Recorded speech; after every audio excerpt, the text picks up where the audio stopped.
కేవలం జ్ఞానమూర్తిం వక్రాతీతం గగనసదృశం స్వమస్యాదిలక్ష్యం ఏకం నిత్యం విమలమచలం సర్వధీ సాక్షిభూతం భావాతీతం త్రిగుణరహితం సద్గురుం తం నమామి. నమో బ్రహ్మాదిభ్యో బ్రహ్మ విద్యా సాంప్రదాయేభ్యో వంశ ఋషిభ్యో మహాభ్యో నమో గురుభ్యః. సర్వోపప్లవరహిత ప్రజ్ఞానఘన ప్రత్యగతో బ్రహ్మైవాహమస్మి. అహం పదార్థరహితః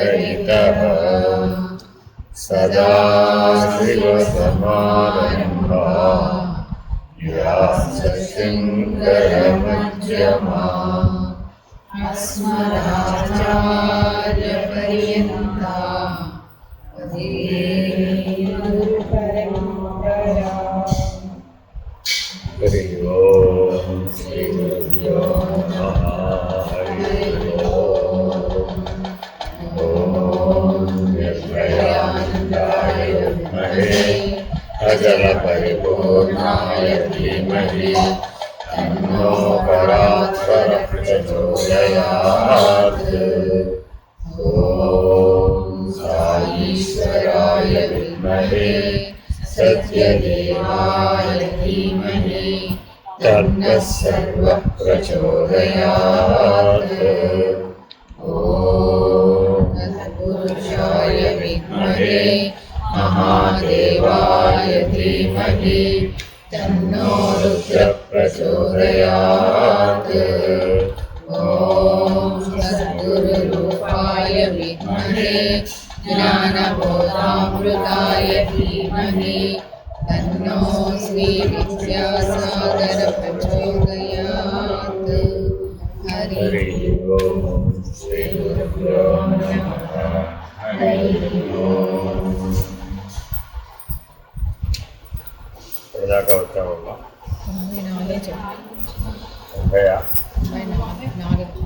84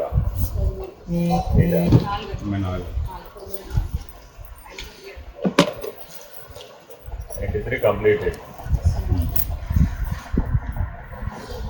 మొత్తం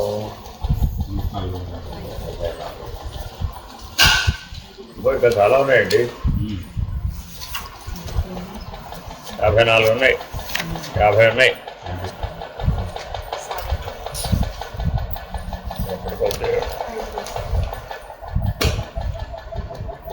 ఆ అపరోక్షానుభూతి ప్రారబ్ధ నిరాకరణం అనేటటువంటి విధానాన్ని పరిశీలిస్తుంది.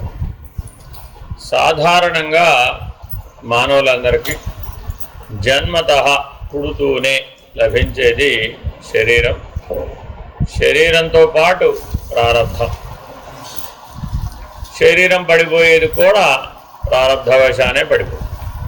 కర్మవశాన పుట్టును జంతువు, కర్మవశానే మరణించును జంతువు. కాబట్టి ఆ సకల జంతువులకు, సకల జీవరాశికి సామాన్య ధర్మం ఏమిటయ్యా? కర్మవశమన పుడుతుంది, కర్మవశమన పోతుంది. మానవుడు కూడా కర్మవశమనే పుట్టి కర్మవశమనే పోతే మానవుడి యొక్క బుద్ధి బలానికి, బుద్ధిగత జీవి అయినటువంటి మానవుడికి ఆ జీవితం యొక్క ప్రయోజనం లేనట్టే. అందుకని కర్మసూత్రాన్ని అధిగమించినటువంటి జీవితం జ్ఞానంతోనే సాధ్యమవుతుంది. కాబట్టి ఎవరైతే ఆత్మజ్ఞాన నిష్ఠులో, ఎవరైతే బ్రహ్మజ్ఞాన నిష్ఠులో వాళ్ళు సర్వసాక్షిత్వ స్థితి యొక్క ప్రభావం చేత, వాళ్ళకి శరీర భావన లేకపోవడం చేత ప్రపంచ భావన లేకపోవడం చేత. ఇక్కడ రెండు లేవు. ఏం లేవండి? శరీరము లేదు, ప్రపంచము లేదు. అంటే జీవుడు లేడు, జగత్ కూడా లేదు. ఉన్నది ఆత్మ మాత్రమే, ఉన్నది బ్రహ్మము మాత్రమే అనేటటువంటి నిర్ణయం దాకా విచారణ చేశాం. జాగ్రత్తగా గమనిస్తే శరీరంలో ఉండి శరీరాన్ని నేను కాదనటం, ప్రపంచంలో ఉండి ప్రపంచాన్ని కాదనటం, జగత్తులో ఉండి జగత్తును కాదనటం, 8 శరీరాలలో ఉండి 8 శరీరాలను కాదనటం, 8 ప్రపంచాలలో ఉండి 8 ప్రపంచాలని కాదనటం, 8 జగత్తులలో ఉండి 8 జగత్తులను కాదనటం. ఏమిటో ఇది అందులోనే ఉంటాడట, అది కాదట. అలా ఎలాగండి? ఇంకో ఉదాహరణ చెప్పారు. పెద్ద సముద్రం ఉందట, పసిఫిక్ మహాసముద్రం, అన్ని సముద్రాల్లోకెల్లా పెద్దది. ఆ సముద్రంలో అణువంత జలచరం నుంచి పర్వతం అంతా తిమింగలం దాకా ఉన్నాయి. మరి అవన్నీ కూడా సముద్రంలోనే పుడుతున్నాయి, పోషించబడుతున్నాయి, పెరుగుతున్నాయి. అవి పొందవలసిన షడ్భావ వికారాలను పొందుతున్నాయి. ఏమిటి షడ్భావ వికారాలంటే? అస్తి, జాయతే, వర్ధతే, అపక్షీయతే, విపరిణమతే, వినశ్యతే. ఈ 6ంటికి షడ్భావ వికారములు అని పేరు. అంటే అర్థం ఏమిటి? పుడుతున్నాయి, పెరుగుతున్నాయి, బాగా వృద్ధి చెందుతున్నాయి, మరల క్షీణిస్తున్నాయి, మరల అక్కడే నశిస్తున్నాయి. ఈ షడ్భావ వికారాలు పొందుతున్న జీవులకు ఆశ్రయం సముద్రం, అధిష్టానం సముద్రం. ఒక రకంగా చూస్తే ఆ జలచరాలు ఏవి సముద్రంలో నుంచి తీసి బయటపడేస్తే పర్వతం అంత తిమింగలమైనా బతకలేదు, అణు అంత అమీబా అయినా బతకలేదు. కాబట్టి అది ఆశ్రయమే. ఏమంటే మరి సముద్రం అధిష్టానం ఎలా అయింది అంటే, అణువంత జలచరం నుంచి పర్వతాకారం ఉన్నటువంటి తిమింగల వరకు పుట్టిన సంగతి కానీ, పెరిగిన సంగతి కానీ, పోయిన సంగతి కానీ సముద్రానికి ఎరుక లేదు. ఉందే? ఏమైనా గుర్తించిందే? ఆహా, నాలోనే కదా ఇంత పెద్ద తిమింగలం పుట్టింది అని ఏమైనా పొంగిపోయిందే? అయ్యయ్యో, తిమింగలం కాస్త పోయిందే అని ఏడ్చిందే? ఏ రకమైన ద్వంద్వానుభవాలు లేకుండా సముద్రం ఎలా సాక్షిగా ఉంటుందో. వాస్తవానికి అది సముద్రం కాదు, ప్లాస్మా. అది సముద్రం కాదు, ప్లాస్మా. ప్లాస్మా అంటే అర్థం ఏంటి? జీవ చైతన్యం. ప్లాస్మా అంటే ఏమిటంటే జీవ చైతన్యం. అందులోనే పుడుతున్నాయి అవి, అందులోనే పెరుగుతున్నాయి, అందులోనే పోతున్నాయి. అంటే అర్థం ఏమిటయా? మాకు అర్థమేంటి చెప్పబోయా అంటే, తల్లి గర్భంలో మావి ఉందా లేదా? ఆ మావి చేతనే కదా శిశువు తయారవుతుంది. అసలు మావి అనే వ్యవస్థ లేకపోతే శిశువే తయారయ్యే అవకాశమే లేదు. ఆ మావినే ప్లాస్మా అంటున్నాం, అదే ఇంకేం లేదు. అదేనండి. కాబట్టి ఆ ఉమ్మ నీరునే తాగుతూ ఉంటుంది, ఆ ఉమ్మ నీరునే ఆహారంగా స్వీకరిస్తుంది, ఆ ఉమ్మ నీరు చేతనే పోషించబడుతుంది, ఆ ఉమ్మ నీరునే అందులోనే విసర్జిస్తుంది, అందులోనే మళ్ళీ తింటుంది. ఏం మానవుడు అండి వీడు? నాకు అర్థం కాదు. ఆ జలచరానికి వీడికి ఏం తేడా ఉంది? అది అక్కడే తింటుంది, అక్కడే విసర్జిస్తుంది. ఏం క్లీన్లీనెస్ లేదు దానికి, శౌచం లేదు దానికి. అవునా కదా? అది నీళ్ళలో తినాలి, ఒడ్డు మీదకి వచ్చి విసర్జించాలి, మళ్ళీ నీళ్ళలోకి వెళ్ళాలి, తినాలి. శౌచం ఉండాలంటే ఏం చేయాలి మరి? అలా చేయాలి అన్నాం అనుకోండి, అప్పుడు అది దాని బతికేమైపోద్ది. ఇంతే సంగతులు. చూడండి, ఇంకా పెద్ద ప్రమాదం. రామా, పైగా ఇప్పుడు కాదు అప్పుడు కాదు, మిలియన్లు కోట్ల సంవత్సరాల నుంచి ఆ జలచరాలు అక్కడే తింటున్నాయి, అక్కడే విసర్జిస్తున్నాయి. పైగా వీళ్ళు ఏం చేస్తుంది? సముద్ర స్నానం చేసి నేను ఎంత పవిత్రాలను అయిపోయాను. ఆకామావై ఆషాఢం, కార్తీకం, మాఘం, వైశాఖంలో సముద్ర స్నానం చేస్తే ఏకంగా మోక్షమే. ఏమిటయ్యా మోక్షం? ఉన్న శౌచం పోయి. అందుకని ఏం చేశారు? ఇంటికి వచ్చి మళ్ళీ స్నానం చేసే విధానం పెట్టారు. అక్కడ చేసి రావడం కాదమ్మా, సముద్ర స్నానం చేసి వచ్చినా సరే మళ్ళీ ఇంటికి వచ్చి స్నానం చేసి మళ్ళీ నిత్యానుష్ఠానం చేయవలసిందే. నేను అక్కడ సూర్యుడికి హారతి ఇచ్చేసే కదా ఇంక జీవితంలో హారతి ఇవ్వను అని మానేయటం కుదరదు అని చెప్పారు. అదేనండి. కాబట్టి కర్మసూత్రాలు చాలా జాగ్రత్తగా ఆలోచించి రాశారు. అందులో జ్ఞానం కూడా ఇమిడి ఉంది. వాస్తవానికి సముద్రం దగ్గర మనం ఎందుకు వెళ్ళమన్నారు? సముద్రం వలె ఉండడం నేర్చుకోమని. సముద్రం వలె ఉంటే జ్ఞానమే. అర్థమేనండి. కానీ కోటాను కోట్ల జీవరాశులు లేవు ఇప్పుడు. అందులో లెక్క పెడదామంటే చాలా కష్టం. అన్ని కోటాను కోట్ల జీవరాశులు ఉన్నప్పటికీ ఏ జీవరాశి పుట్టిన సంగతి కానీ, ఏ జీవరాశి తన సంసారాన్ని వృద్ధి చేసినటువంటి సంగతి కానీ, ఏ జీవరాశి అంతరించిపోయిన సంగతి కానీ, కొన్ని జీవరాశులు అయితే ఇన్ని కోట్ల సంవత్సరాలలో అంతరించిపోయినాయి. వాటి ఒక అవశేషాలు కూడా లేవు. మరి అలా ఎలా పోయిన సముద్రం ఆ మాత్రం పట్టించుకోవాలా వద్దా? తల్లి కదా, మరి తనలో పుట్టినటువంటి పిల్లల్ని పట్టించుకోవాలా వద్దా? పెంచి పోషించాలా వద్దా? పోతూ ఉంటే అయ్యో అని బాధపడాలా వద్దా? అయ్యో. ఎవరైతే సాక్షి సాక్షి సాక్షి అంటున్నారో వారు ఎలా ఉండాలంటే ఇప్పుడు సముద్రం వలె ఉండాలి. తిమింగలం లాగా ఉండకూడదు. ఇంతకీ తిమింగలం వెజిటేరియనా నాన్ వెజిటేరియనా తెలుసా మీకు ఎవరికైనా? తిమింగలం వెజిటేరియనా నాన్ వెజిటేరియనా? కొన్ని వెజిటేరియన్ ఉన్నాయి, కొన్ని నాన్ వెజిటేరియన్ ఉన్నాయి. దాంట్లో కూడా కలనేత ఉంది. అన్నీ వెజిటేరియన్ కాదు, అన్నీ నాన్ వెజిటేరియన్ కూడా కాదు. అర్థమైందండి. చిన్న చేపలు 1,00,000 చేపలని ఒకేసారి గుటకాయ స్వాహా చేస్తుంది ఒక తిమింగలం. దానికి ఒక పూట ఆహారం అంటే ఎంతండి? 1,00,000 చేపలు కావాలి దానికి ఉన్న పర్వతాకారానికి. అది అట్లా నోరు తెరుస్తుంది అంతే. ఒక్కసారి ఆ నీళ్లతో పాటు ఆ 1,00,000 చేపల్ని లోపలికి స్వాహ. మరి దానికి అన్ని 1,00,000 చేపల్ని జీర్ణం చేసుకోగలిగే శక్తి, నమిలే శక్తి పళ్ళు ఉన్నాయంటారా లేవంటారా? తిమింగలానికి పళ్ళు ఉన్నాయంటారా లేవంటారా? లేవండి. అది సినిమాలో ఉంటాయి అంతే. వాస్తవానికి తిమింగలానికి పళ్ళు ఉండవు. అది మింగ్యూస్ అంతే. స్వేలవబులే దానికి. మింగడమే తప్ప దానికి నమిలే విధానం లేదు. మరి అన్ని చేపలను ఒక్కసారి మింగేసిన దానికి ఎలా జీర్ణం అవుతుంటారండి? దాని బలం ఎవరంటారు?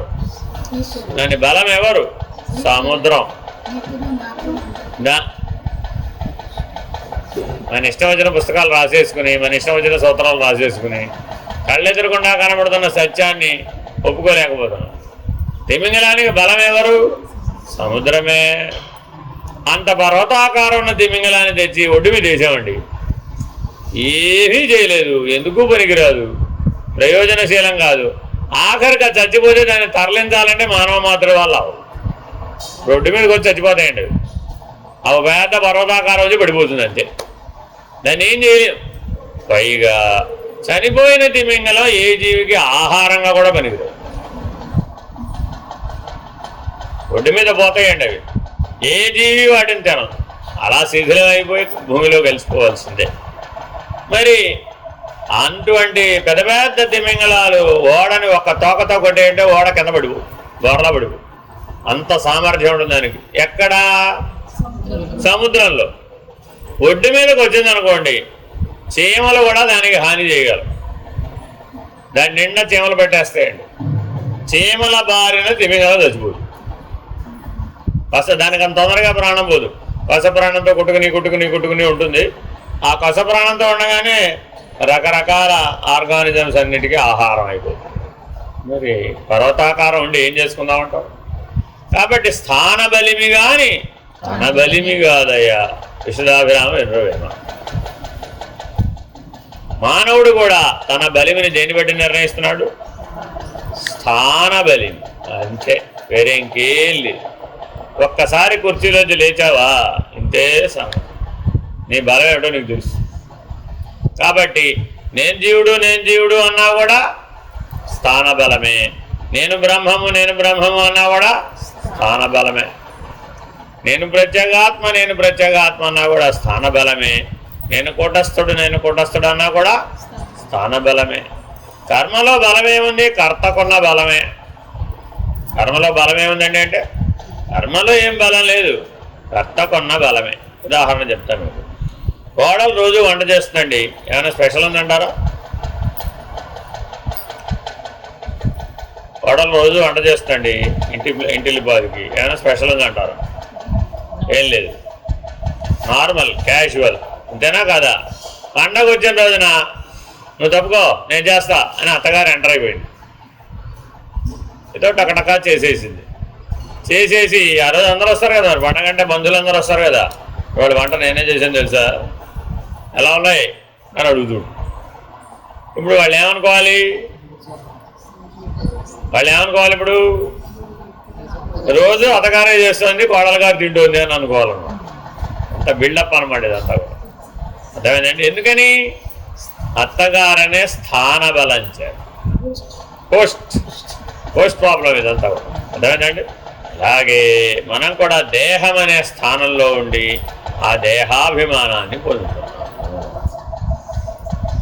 ఆ స్థాన బలం నీకెందుకయ్యా? నీ సొంత బలంతో నువ్వు ఉండొచ్చు కదా. అర్థమైందా? కాబట్టి సాక్షి అనేవాడు దేనికి లొంగడం లేదు. ఇప్పుడు అధిష్టాన ఆశ్రయ ధర్మమునకు లొంగని వాడెవడో వాడే సాక్షి. ఇది సాక్షిక నిర్వచనం. This is very very important. ఇప్పటి వరకు మీరు అనుకుంటున్న సాక్షి వేరే, ఇక్కడ ప్రతిపాదిస్తున్న సాక్షి వేరే. ఈ సాక్షి ఎవరండి?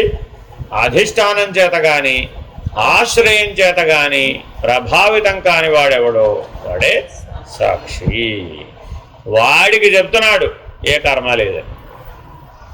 అదే నువ్వు ఈ రెండిట్లో దేనికైనా లొంగేవు, ఆశ్రయ పద్ధతికి కానీ అధిష్టాన పద్ధతికి కానీ దేనికైనా లొంగేవే అనుకోండి, అప్పుడు నువ్వు సాక్షికి కాదు. అప్పుడు నీకు కర్మ ప్రభావం ఉంటుంది. అంటే ఎవరికి వాళ్ళకి ఇచ్ఛా ప్రారంధమని, పరేచ్ఛా ప్రారంధమని, అనిచ్ఛా ప్రారంధమని. ప్రారంధం త్రివిధ స్థాయిలో ఉంటుంది. మరి 3 ప్రారంధాలని ఒకేసారి నిరాకరించాలా? పిండాండంలో ఒకటి, బ్రహ్మాండంలో ఒకటి, ఈశ్వరుడుగా ఒకటి నిరాకరించాలా? అంటే జ్ఞానం వస్తే 3టిని ఒకసారి నిరాకరించు. జ్ఞానం రాకపోతే అంటే జ్ఞానం క్రమమా ఆగంతుకమా అని ఒక ప్రశ్న. అంటే అర్థం ఏంటి? స్టెప్ బై స్టెప్ జ్ఞానం వస్తుందంటారా? ఆల్ ఆఫ్ సడన్ సూర్యోదయంలాగా జ్ఞానం వస్తుందంటారా? లేదు. జ్ఞానం ఎప్పుడు క్రమమే. ఎందుకని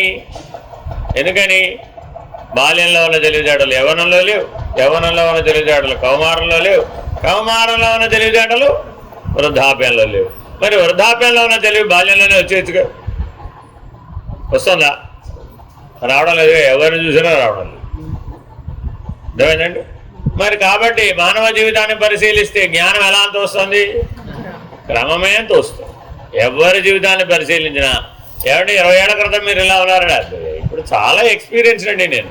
అప్పుడు ఎంత ఎక్స్పీరియన్స్ లేదండి, ఎంత అనుభవ జ్ఞానం లేదండి. ఇప్పుడు కూడా తెలుసు కానీ ఎంత అనుభవ జ్ఞానం లేదు. ఉదాహరణ చెప్పనా, 100 మందికి సాంబార్ పెట్టారండి, ఉప్పు ఎంత వేయాలంటారు?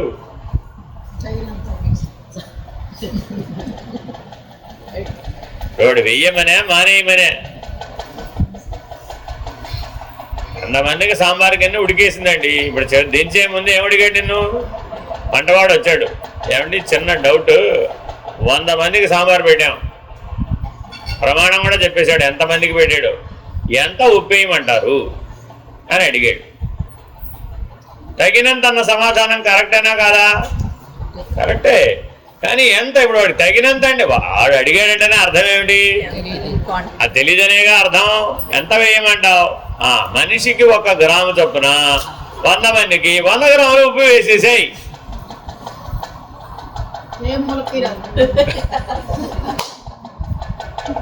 అంతకంటే తినకూడదు. మెడికల్ టెక్స్ట్ లో 1 గ్రామే తినమన్నది అంతే. సాంబార్లోనే 10 గ్రాములు తింటే ఇంకా మిగిలిన వాటిలో కూడా ఎన్ని తింటావు? అప్పుడు కూరలో తినేస్తావు, పప్పులో తినేస్తావు, పచ్చడిలో తినేస్తావు, సాంబార్లో కూడా తినేస్తావు, పెరుగులో కూడా 2 సార్లు వేసుకుంటావు. మళ్ళీ అప్పుడు ఎంత అయింది? 30 గ్రాములు 40 గ్రాములు ఉప్పు తినేసి బీపీ పెరగమంటే ఎందుకు పెరగదు? రోజుకి 3 గ్రాములే తినాలంట నువ్వు, అంతకంటే తినకూడదు ఉప్పు. అదే 3 గ్రాములే అంతే. మెడికల్ టెక్స్ట్ ప్రకారం 3 గ్రాములే. అదేనండి. కాబట్టి ఇలా ఎన్నో సూత్రాలు వెనకాల బ్యాక్గ్రౌండ్లో చాలా రీసెర్చ్ ఉంటుందండి, లేదని కాదు. కానీ ఏది ఎవరికి అప్లై అవుతుంది, దట్స్ వెరీ వెరీ ఇంపార్టెంట్. సార్వజనీనంగా కాదు. అర్థమైందండి? ఇది మర్చిపోకూడదండి. కానీ మనం ఏం చేస్తున్నాం, అన్నీ సార్వజనీనంగా అప్లై చేసేస్తాం. అప్పుడు ఏమైపోయింది, అదే ఇప్పుడు చెప్పేసింది కదా ఆల్రెడీ, మనిషికి 1 గ్రాము చొప్పున 100 గ్రాములు వేసేయమని వాడు వేసేసాడు, అంతే వడ్డించేసాడు. ప్రజలందరూ ఏమన్నారు, అన్నం 4 సార్లు అడిగే బదులు ఉప్పే 6 సార్లు అడిగారు. ఉప్పు వేయరా బాబు, ఉప్పు వేయరా నాయన, అంతే. ఎందుకని మరి ఉప్పు మారడకూడదు, అధర్మం. తెలుసా మీకు? ఉప్పు నూనె మారడకూడదండి, అది అధర్మం. అందుకని నూనె కూడా ముందే వేసేద్దాం. ఏంటో పూర్వం పెట్టేసేవాళ్ళండి, 1 గిన్నెడు నెయ్యి, 1 గిన్నెడు నూనె వడ్డనతో సహా కలిపి ఈ సైజు గిన్నె ఉండేదన్నమాట. ఒక 6 చెంచాలో 10 చెంచాలో నెయ్యి, 10 చెంచాలు నూనె పక్కన పెట్టేసేవాడు. అవి అడగకూడదు. మరి మీరేం చేస్తున్నారు, మాటి అడుగుతున్నారు, ఏమంటే పప్పులో వేసుకుంటారా, పచ్చళ్ళలో వేసుకుంటారా అని ఇలాగా. ఏది మారడకూడదండి. మారడగకుండా చేసిన వడ్డన విష్ణువుకి వడ్డించిన వడ్డనతో సమానం. కానీ ఇప్పుడు మన జీవితం ఎలా ఉంది, ప్రస్తుత పరిస్థితి అది. కొసరి వడ్డిస్తేనే భార్య గారట, లేకపోతే కాదు.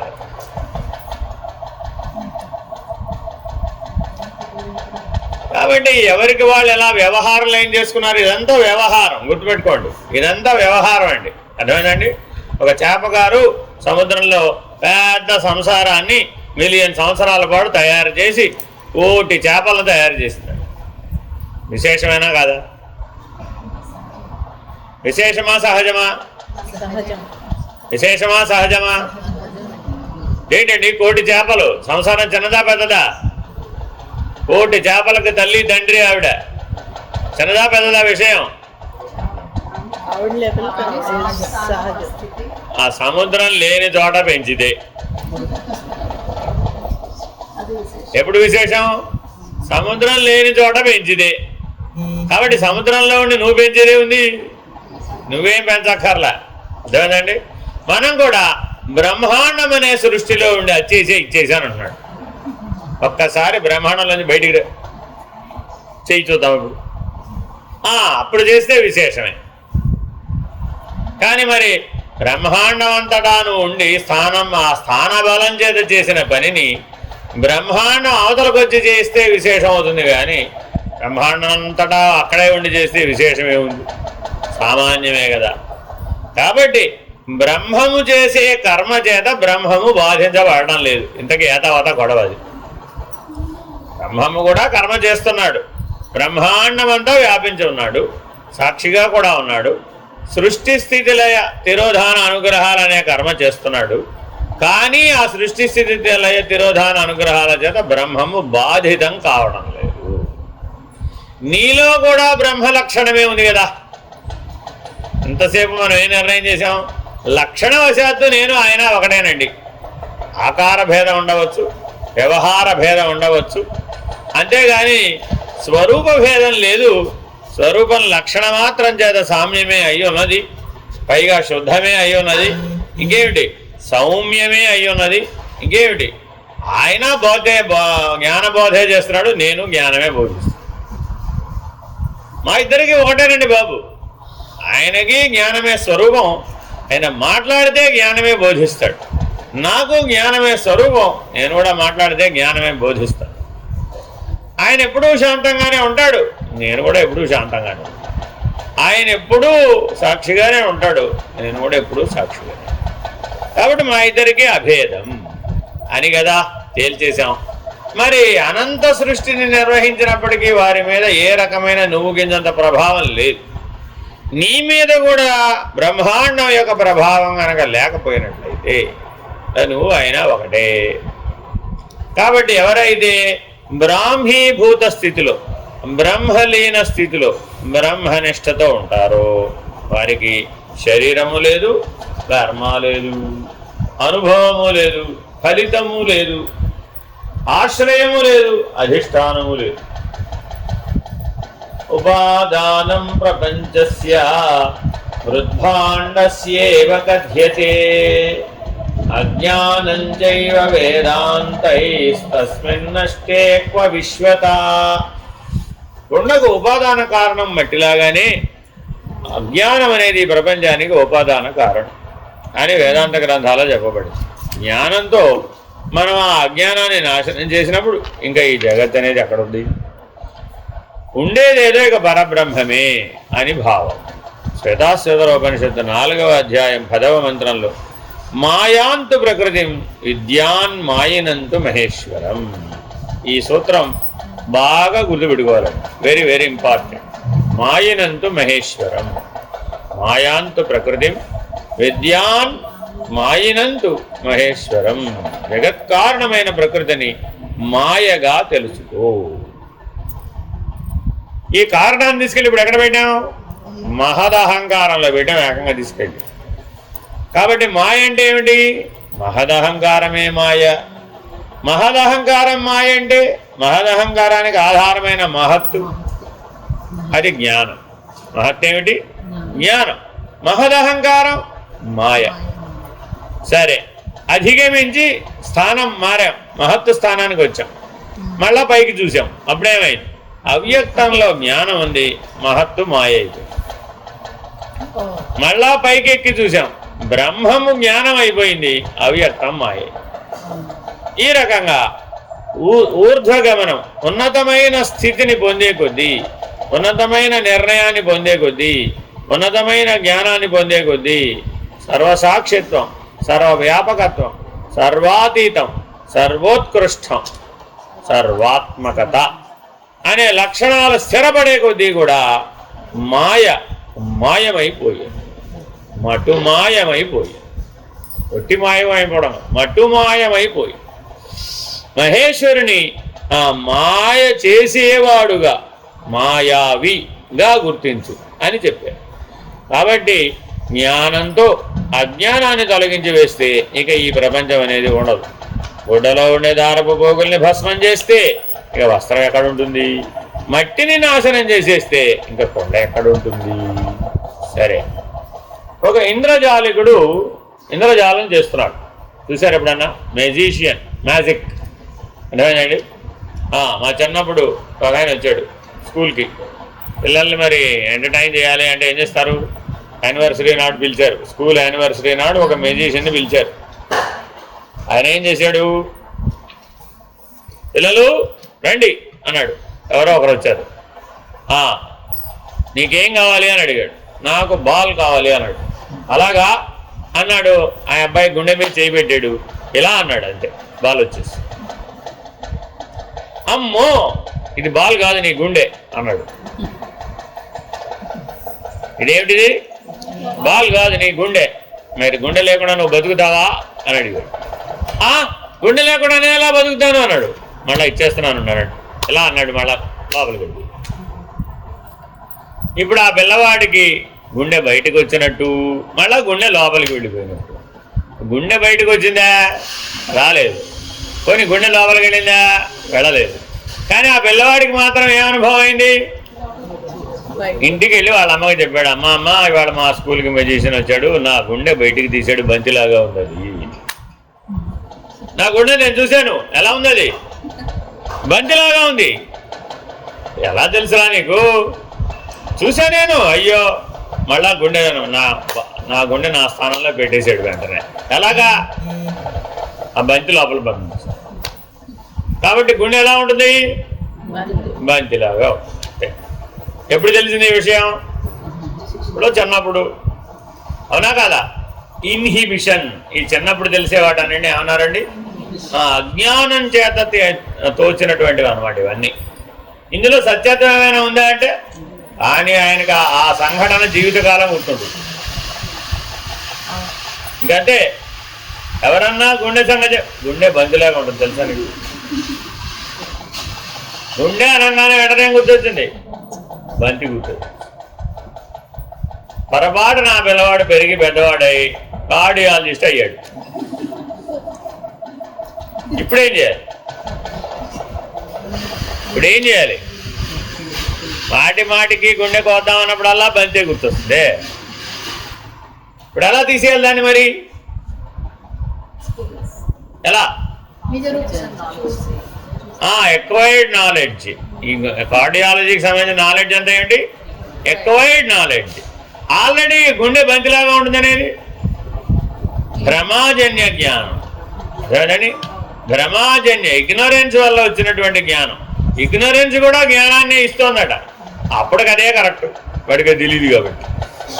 తెలిస్తే అదేది కాదు, ఎప్పటికీ కాదు. అదేనండి. ఇప్పుడు వాళ్ళ మనవడు వచ్చాడు. ఇప్పుడు ఈయన ఆల్రెడీ సీనియర్ కార్డియాలజిస్ట్ అయిపోయాడు, రిటైర్ కూడా అయిపోయాడు. వాళ్ళ మనవడు గారు వచ్చారు. నువ్వు అసలే సీనియర్ కార్డియాలజిస్ట్ కదా, గుండె ఎలా ఉంటుందో చెప్పవా తాతయ్య అని అడిగాడు. గుండె అంటే బంతిలాగా ఉంటుంది అన్నాడు.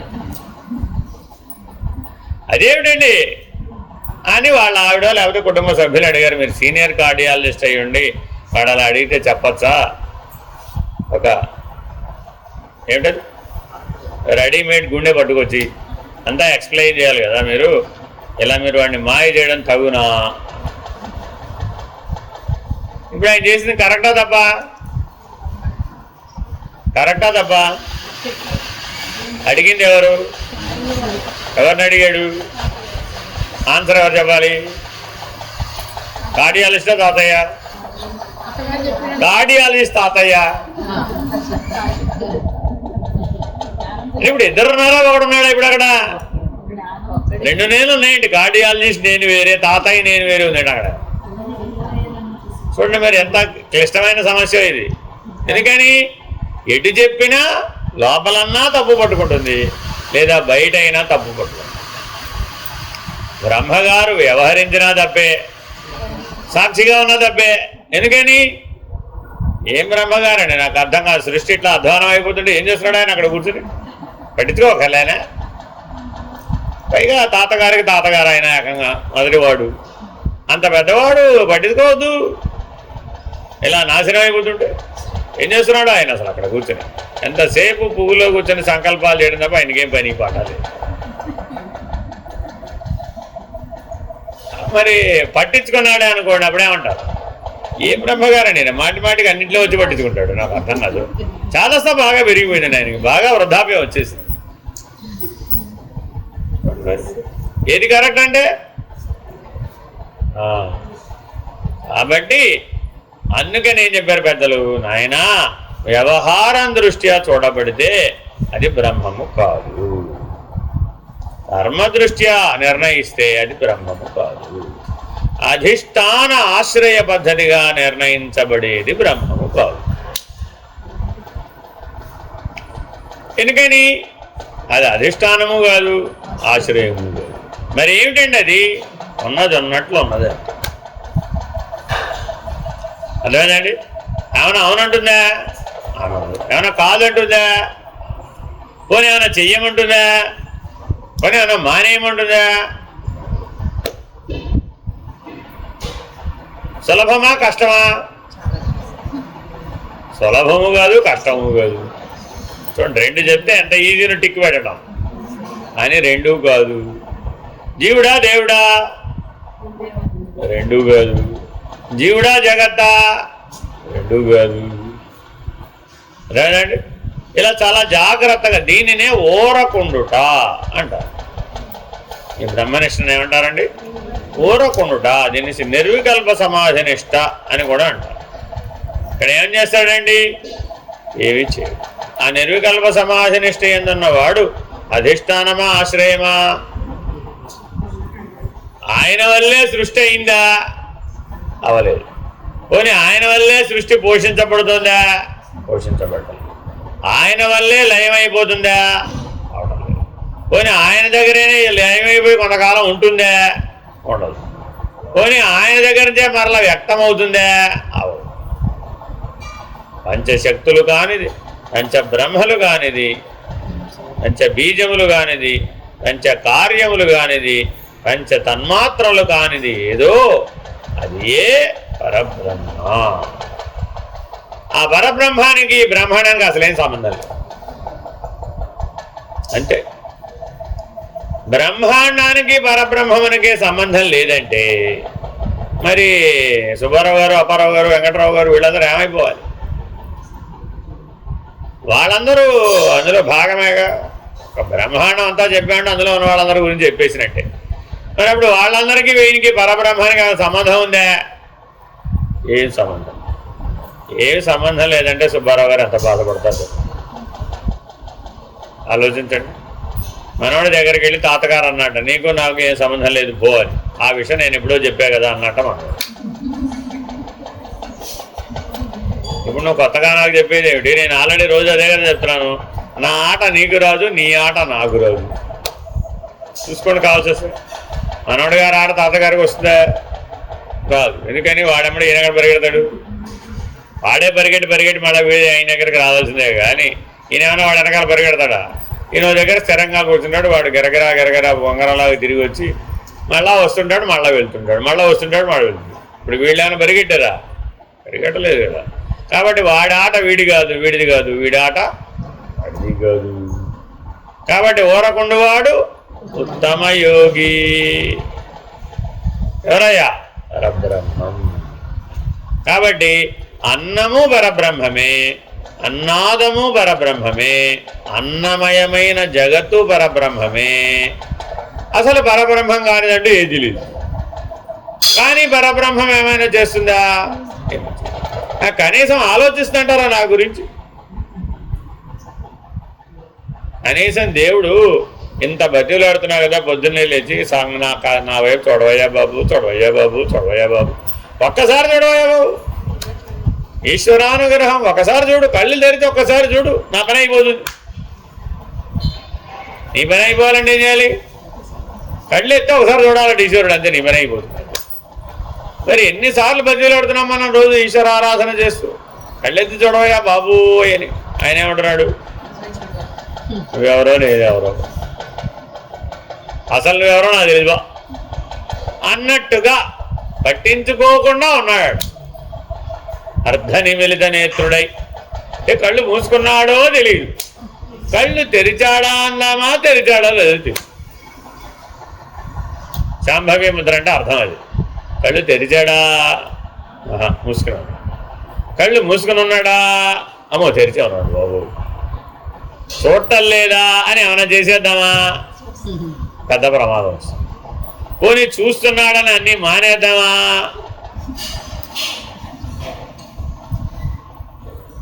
అన్ని క్వశ్చన్లు, ఆల్ క్వశ్చన్స్, ఆన్సర్స్ ఏమి లేవు మన దగ్గర.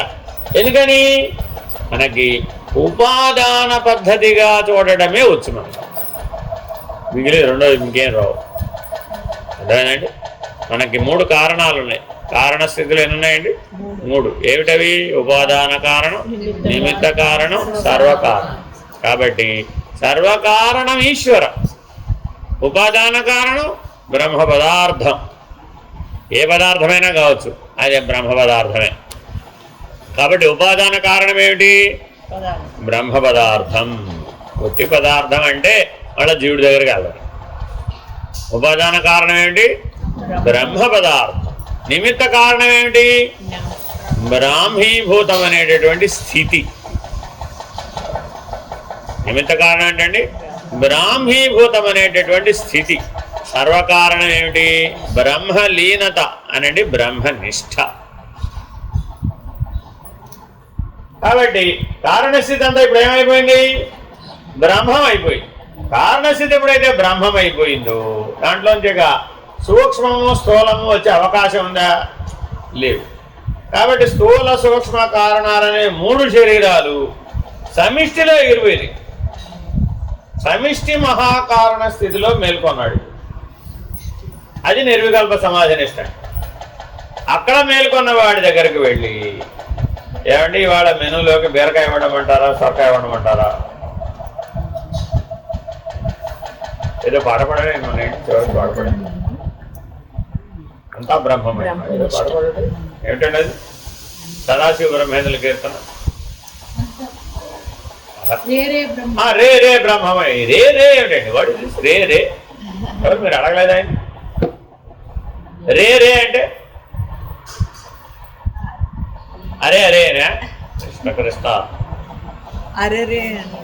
రే రే అది. అరే అరే తెలుగు రే రే కాదు, సంస్కృత కీర్తన. రే రే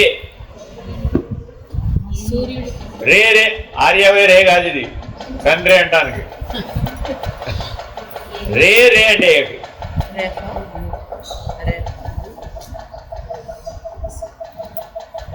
రే అంటే ఎక్కడ చూస్తే, ఎక్కడ చూచినా బ్రహ్మమే.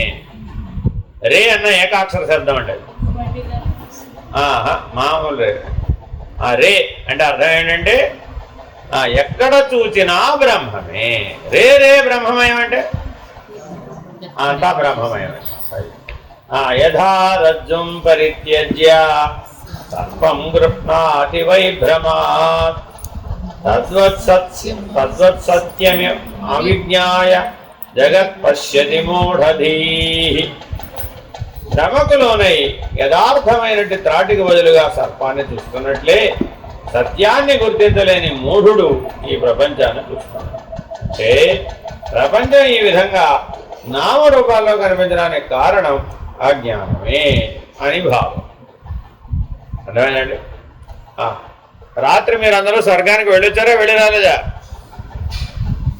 వెళ్ళొచ్చారా వెళ్ళి రాలేదా? వెళ్ళలేదా? అదేంటి వెళ్ళొచ్చారే? నాకు వెళ్ళొచ్చినట్టే కనపడిందే. ఏమిటిదండి స్వర్గంలో? ఏమిటి స్వర్గంలో? సుఖం. ఇంద్రుడు ఎందుకుంటాడు? సుఖం ఉంటుంది. స్వర్గలోక సుఖాలు అంటారు కానీ మిగిలినవన్నీ నీ కల్పన. ఇంద్రుడు ఉన్నాడని, ఐరావతం ఉందని, ఇంకేమిటేమిటో చెప్తావు దాని గురించి. అదంతా ఊరికే నీ కల్పన అంతే. సమిష్టి సూక్ష్మ శరీరం అనే కల్పన. కానీ అక్కడ కూడా ఏముంది అసలు? అక్కడ కూడా ఏముందమ్మా? సుఖమే. వేరే ఏముందమ్మా? మరి గాఢ నిద్రావస్థలో మీరు ఏం చేస్తున్నారు? స్వర్గమే, సుఖమే.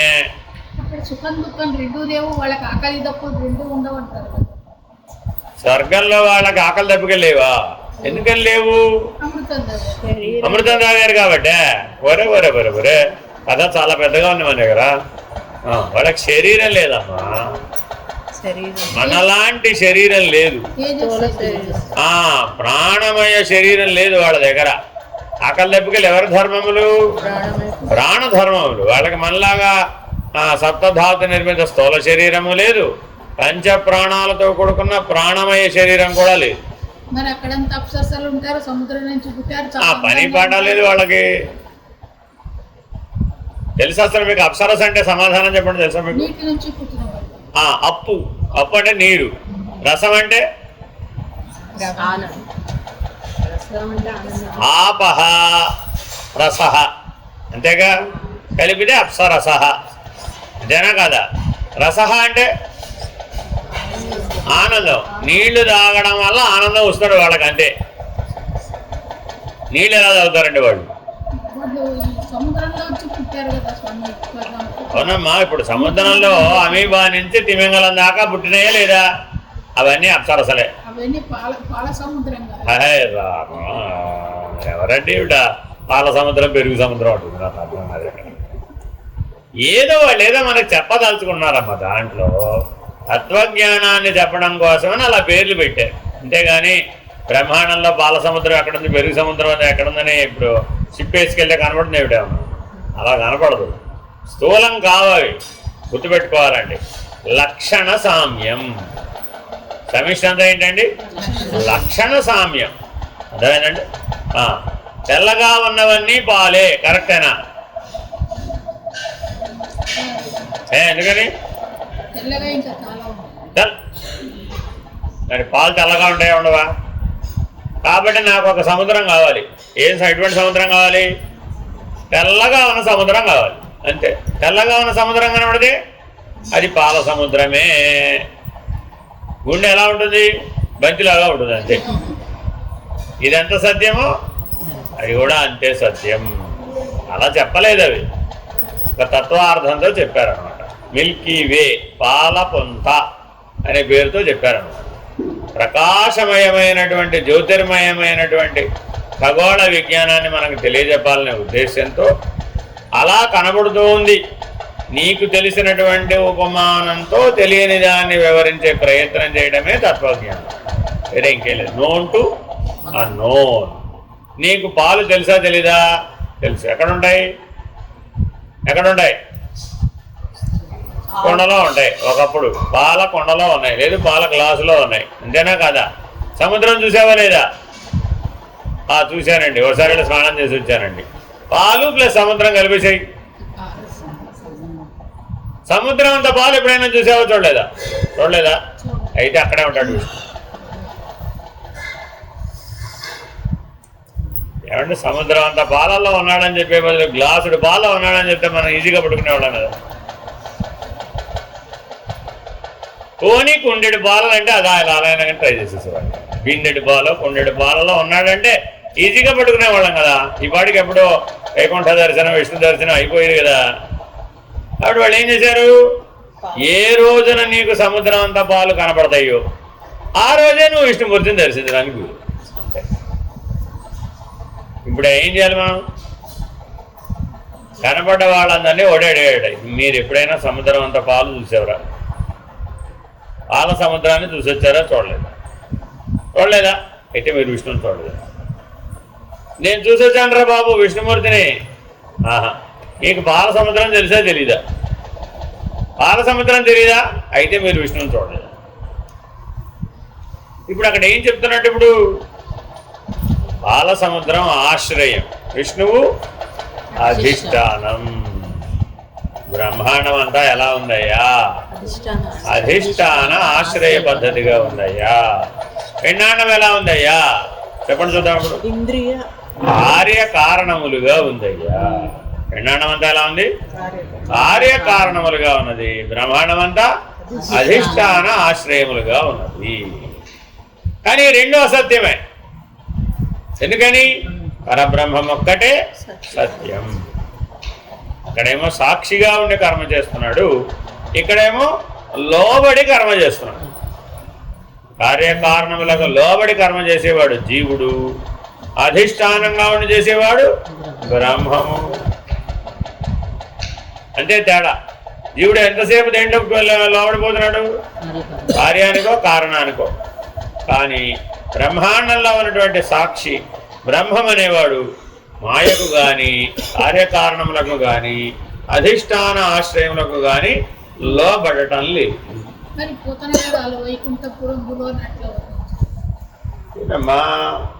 ఎలా అంటే మీ ముని మనవాడు ఇంకా పుట్టలేదు కదా,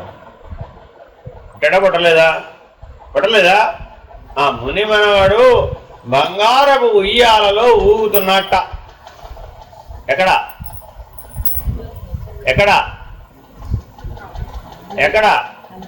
వేరే బ్రహ్మాండంలో.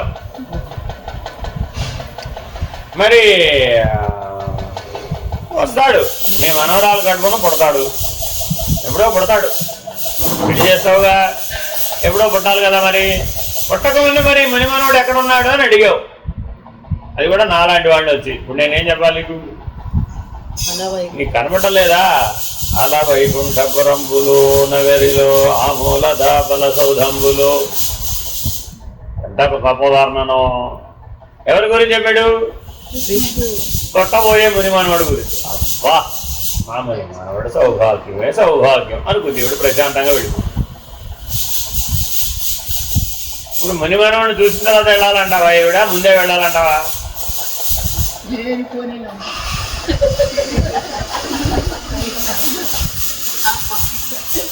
అలాంటి గొడవ నీకు లేకుండా నీ ఊహకి, నీ మనోదర్పణం మీద ఒక దర్శనాన్ని ఇచ్చేసాడు అంతే. చూపెట్టాను కదమ్మా, మొన్న పోయినసారి వచ్చినప్పుడు మీ మనవాడు చూసావు కదా. నీకెందుకు బాధపడతావు? చూసినట్టే భావించు. ఇప్పుడు వాడు ఇక్కడ పుడితే ఏమిటి, అక్కడ ఉంటే ఏమిటి, ఎక్కడున్నా వాడు వాడే కదా అన్నాడు. అదేనండి.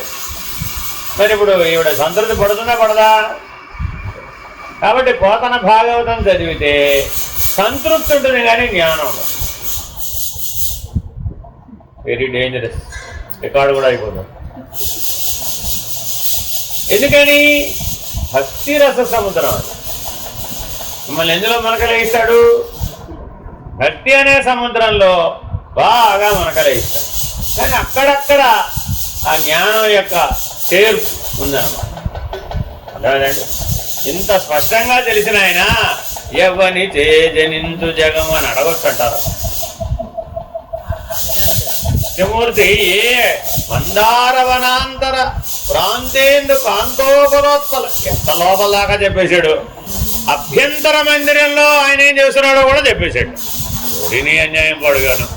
ఇంత బాగా చూసొచ్చిన పెద్ద మనిషికి మళ్ళా ఎవ్వని జనించు జగం ఎవ్వని అరే అంటాడేమిటి, నాకు అర్థం కాదు. ఏంటో ఏది కరెక్ట్ అంటావు?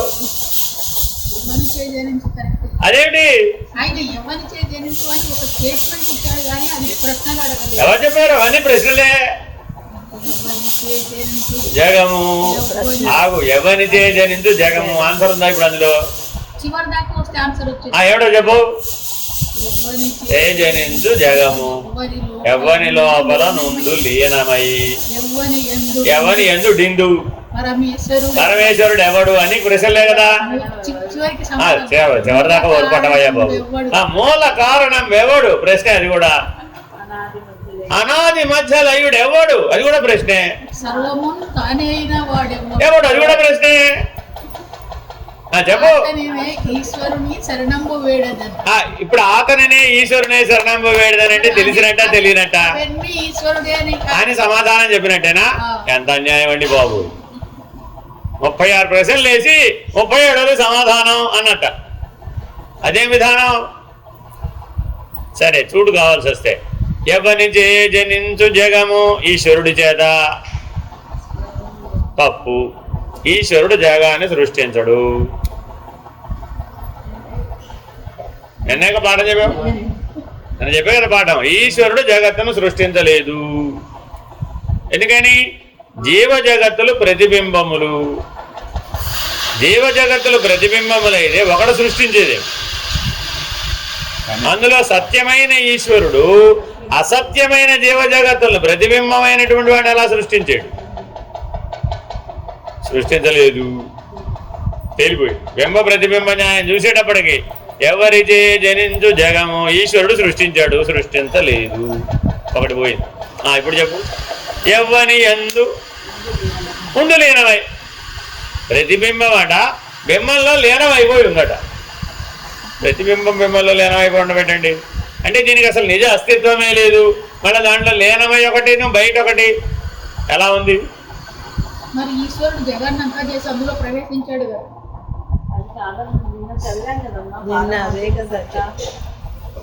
ఇప్పుడే నేనేం చెప్పాను, నిన్నటి పాఠం నిన్నే వదిలేస్తే మళ్ళీ ఏ రోజు పాఠం ఆ రోజు కొత్త. సూర్యుడు ప్రతిబింబించాడమ్మా. ప్రతిబింబం సూర్యుడిలో కలిసిపోయింది. ఎంత ప్రయత్నం చేయాలంటావు కలిసిపోవాలంటే? మీ ఇంట్లో ఒక కుండ నీళ్లు పెట్టుకున్నావమ్మా. సూర్యుడు ఆకాశంలో ప్రకాశిస్తున్నాడమ్మా. కుండ నీళ్ళలో ప్రతిబింబించాడమ్మా. నీళ్ల కుండలో ప్రతిబింబించిన సూర్యుడు యథార్థ సూర్యుడిలో కలిసిపోవాలంటే ఏం చేయాలి చెప్పు? అంతే. కాబట్టి ద్వైత సిద్ధాంతం అంతా ఏం చెప్పింది? ఊరికే ఎంత బొర్ర బదలగొట్టుకోకరా బాబు, కొండ పగలై మోక్షం వస్తుంది.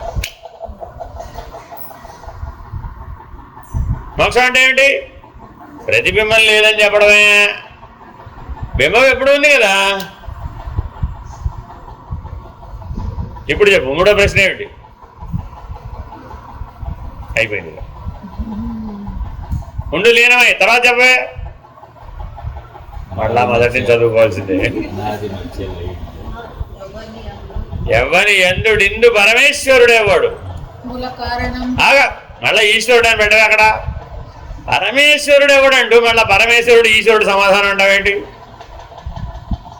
చెప్పమ్మా. ఎలా ఈశ్వరుడు అనే సమాధానం పైన ప్రశ్నలన్నిటికీ సరిపోయిందో చెప్పు. కానీ ఇలా విచారణ చేస్తావా? ఆలోచిస్తావా ఇలాగా? మరి ఏదో ఒక వివేకానికి సరిపోవాలి కదా. ఆన్సర్ చెప్పింది, ప్రశ్న సమాధానం ఎలా మ్యాచ్ అవ్వాలి? అయితే నిత్యానిత్యములుగాను, లేకపోతే ఆత్మానాత్మలుగాను, లేకపోతే కార్యకారణములుగాను, లేకపోతే సదసత్తులుగాను, లేకపోతే కనీసం దృగ్దృశ్యములుగాను, ఏదో ఒక పద్ధతిగా సరిపోతే అలాగే సమాధాన పడవచ్చు. కానీ భక్తుడికి వీటితో సంబంధం లేదు. అసలు ఈ ప్రశ్నలు లేవు, ఆ విచారణ లేదు, ఆ అవసరము లేదు. ఏముంది ఆయనకి? ఏం కావాలి?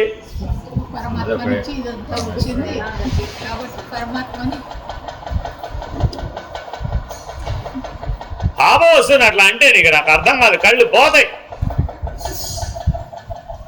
అన్ని మాటలు అంటావా ఈశ్వరుడు, మా ఈశ్వరుని పట్టుకుని. మీ ఈశ్వరుడు నేనేం అనలేదమ్మా తల్లి, ఆలోచించమంటున్నాను. ఆయన అందులో గొప్ప తత్వరహస్యం చెప్పాడు ఆయన. ప్రస్థానత్రయానికి ఇది భాగవతం, మళ్ళీ భాగవతం సంస్కృత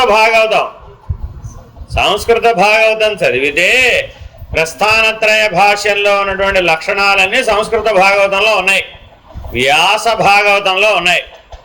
అర్థమైందండి?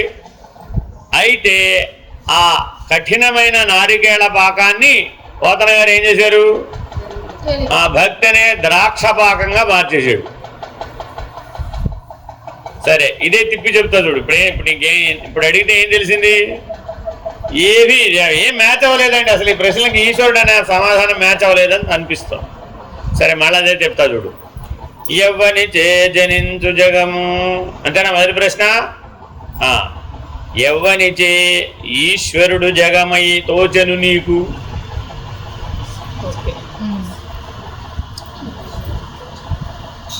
ఆ జగము ఈశ్వరుడు ఒకటేనమ్మా, వేరుగా ఎక్కడుంది? ఒకడు పుట్టించాడు, ఒకటిలోంచి పుట్టింది అనే భావన తప్పు.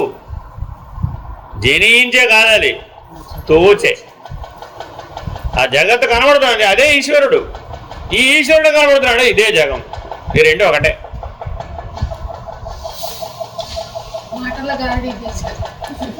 అక్కడ అందులో ఉన్నది అదే. మరి జనించే కాదది. జనించడం అంటే ఏమిటి అంటే తోచుట. తెలుగు పద్యం లాగానే కనబడుతుంది అది. జనించడం అంటే పుట్టడం కాదు. Very very important. నీకు జగం ఎలా తోచింది? ఎప్పుడు జగత్ ఎప్పుడు పుట్టింది? ఎప్పుడు తోస్తే అప్పుడు పుట్టేసింది. తోచకపోతే జగత్తు లేదు. మరి ఈశ్వరుడు అలా తోచడం ద్వారా నిర్ణయం అవుతున్నాడంటవా? తోచినప్పుడు జగత్తుగాను ఈశ్వరుడే ఉన్నాడు, తోచనప్పుడు ఈశ్వరుడుగానే. ఆయనకి రెండు లక్షణాలు ఉన్నాయి. జగత్తుగాను ఉండగలడు, ఈశ్వరుడుగాను ఉండగలడు. నీకు తోచింది జగత్తే నేను, తోచలేదన్నావు అయితే ఈశ్వరుడే నేను. స్వరూపం అప్ప ఎప్పుడూ కూడా తోచనప్పుడు స్వరూపమే, తోస్తేనే వ్యవహారం. తోచకపోతే వ్యవహారం ఉందా? మరి జగత్తుని వ్యవహారంలో భాగమేగా, స్వరూపంలో భాగం అంటావా?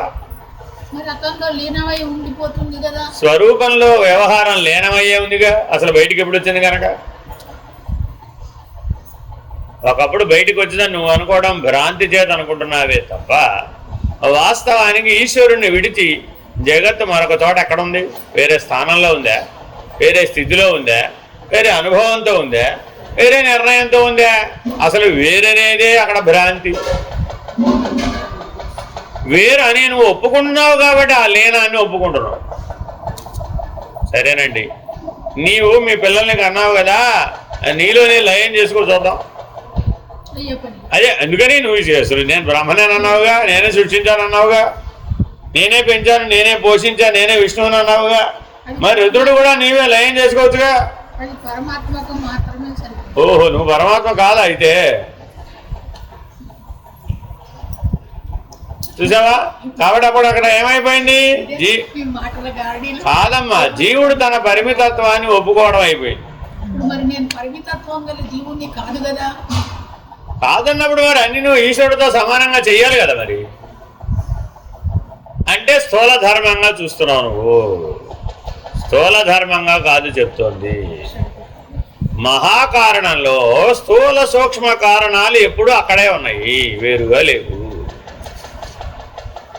ఒకచో మేము వేరుపడ్డాయని, ఒకచో మేము వేరుగా ఉన్నామని, ఒకచో మేము లయం అయిపోతున్నామన్న భావన, భ్రాంతి స్థూల సూక్ష్మ కారణాలకు ఉన్నాయా, మహాకారణానికి ఉందా? ఈ మూడింటికే ఉన్నాయి కానీ ఆ మహాకారణానికి ఏమి లేదు. ఇప్పుడు ఈశ్వరుడు నేను మిమ్మల్ని అందరినీ లయం చేసుకుంటున్నాను అనేటటువంటి సంకల్పం చేసి లయం చేసుకుంటున్నాడటవా? ఎలా టకటక ఎలా పోయింది ఏమిటి? కాబట్టి టైం అనేది పుట్టినప్పుడు ఉందంటావా లేదంటావా? టైం అనేది పుట్టడానికి కారణమే, పోషణకి కారణమే, లయానికి కూడా కారణమే. మరి ఈశ్వరుడు కాలానికి అతీతం. మరి అటువంటి ఈశ్వరుణ్ణి ఆయనలోనే నేనున్నానంటావా, నాలోనే ఆయన ఉన్నానంటావా? అసలు నేను ఆయనని ఎందుకు అనాలి అంటున్నా. నేను ఆయన అంట వల్ల కదా ఈ తగాదంతా వచ్చింది. నేనున్నాను ఆయన ఉన్నాడు అని సంబంధ బాంధవ్యాలను నెరపాలనే ప్రయత్నం చేయడం వల్ల అలా వచ్చింది. అది కర్మ సంబంధమో, భక్తి సంబంధమో, యోగ సంబంధమో, ఏదైనా ఈశ్వరుడుతోనేగా పెట్టుకోవాలి. మరి ఈ మూడు సంబంధాలు జీవుడు దేవుడు మధ్యలోనేగా. అసలు జీవుడు లేడని ఒప్పుకుంటే గొడవ ఉంది అసలు నీకు. కాబట్టి జ్ఞాన మార్గంలో ఏం చెప్పాం? నాయన జీవుడు లేడు, ప్రారంభం. ఎన్ని సంబంధాలు చెప్తావు చెప్పు. లేని జీవుడు ఈశ్వరుడిలో ఉన్నాడంటావా, బయట ఉన్నాడంటావా, ఈశ్వరుడితో కర్మ సంబంధం కలిగి ఉన్నాడంటావా, జగత్ సంబంధం కలిగి ఉన్నాడంటావా, భక్తి సంబంధాన్ని కలిగి ఉన్నాడంటావా,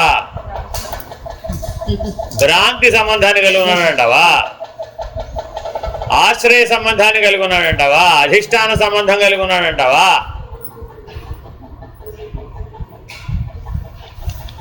ఇన్ని గొడవల కంటే నేను లేను నొప్పేసుకోవడం బెటర్ స్వామి అన్నావా లేదా? అంతే. నువ్వు లేవంటే ఇప్పుడు ఎన్ని ప్రశ్నలు వేయలేవు. ఎవరిని జనించు జగము ప్రశ్నించేవాడు ఉండాలిగా. జీవుడు లేడండి, ఈశ్వరుడే ఇప్పుడు ఈశ్వరుని అడిగాడట. ఆయనకి సందేహమే లేదు, ఆయనకి ఎందుకు వస్తుంది? కాబట్టి పై ప్రశ్నలన్నీ జీవుడివే కానీ ఈశ్వరుడివి కావు. ఉన్నది ఈశ్వరుడు అని ఒప్పుకున్న జ్ఞాన మార్గంలో ప్రశ్నలు ఎక్కడి నుంచి వచ్చినాయి? అప్పుడు కూడా జీవుడేగా. శరణ పొందాలంటే ఇద్దరు ఉండాలిగా. శరణాగతి అయ్యేవాడు ఒకడు ఉండాలండి. నీ శరణాగతిని యాక్సెప్ట్ చేసి అభయం ఇచ్చేవాడు కూడా. అప్పుడు మరి ద్వైతమా అద్వైతమా? గట్టిగా అనలేక అశ్వత్థామహత అన్నట్టుగా గట్టిగా అనలేకపోతున్నాను స్వామి అన్నట్టుగా. రజ్జు రూపే పరిజ్ఞాతే సర్వభ్రాంతిర్న తిష్టతి అధిష్టానే తథా జ్ఞాతే ప్రపంచ శూన్యతాం వ్రజేత్. రాటి యొక్క యథార్థ స్వరూపం తెలియగానే పాము అనే భ్రమ తొలగిపోతుంది. అలాగే జగదధిష్టాత అయిన పరబ్రహ్మమును తెలుసుకోగానే అజ్ఞానం వల్ల పుట్టిన ప్రపంచం శూన్య రూపం అయిపోతుంది. రూపం లేకుండా పోతుంది, నామరూపాలన్నీ కరిగిపోతాయి.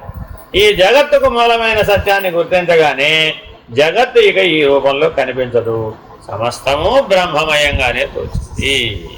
అయిపోయింది. అదేగా ఇంతసేపు చెప్పింది. ఇప్పుడు ఎవరిని జనించు జగము ఎవరు అడిగారండి? ఎవరు అడిగారు? జీవుడు, అజ్ఞానమయుడు, భ్రాంతిమయుడు, తాడును చూసి పాము అనుకున్నవాడు. వాడు అడుగుతున్నాడు ఆ ప్రశ్నలన్నీ, అంతే తప్ప ఈశ్వరుడికి ఏం రాలా ఆ ప్రశ్నలు ఏమి. మూల కారణం ఎవడు, అనాది మధ్యలయుడెవడు, సర్వము తానైన వాడెవడు, ఇవన్నీ ఈశ్వరుడు అడిగాడట, అనలేదుగా. కాబట్టి భ్రాంతికి పరిష్కారం ఏం చెప్పాడు? శరణాగతి. ఇన్ని ప్రశ్నలు వస్తే నీకు పరిష్కారం ఏంట్రా బాబు? ప్రశ్నలు పక్కకు పెట్టి శరణాగతులు కాదు. కాబట్టి జ్ఞానం పొందాలంటే ఏముండాలి? అర్హత. అర్థమైందండి?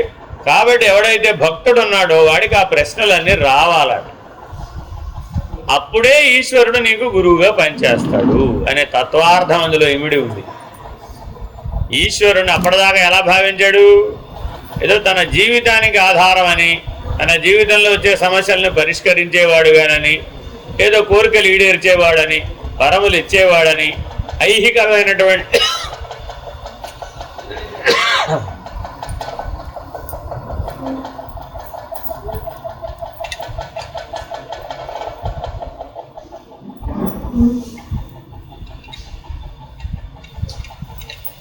ఐహికమైనటువంటి పరిష్కారాలను, ఐహికమైనటువంటి జనన మరణాలకు, జనన మరణాల ఐహికమా పారమార్థికమా?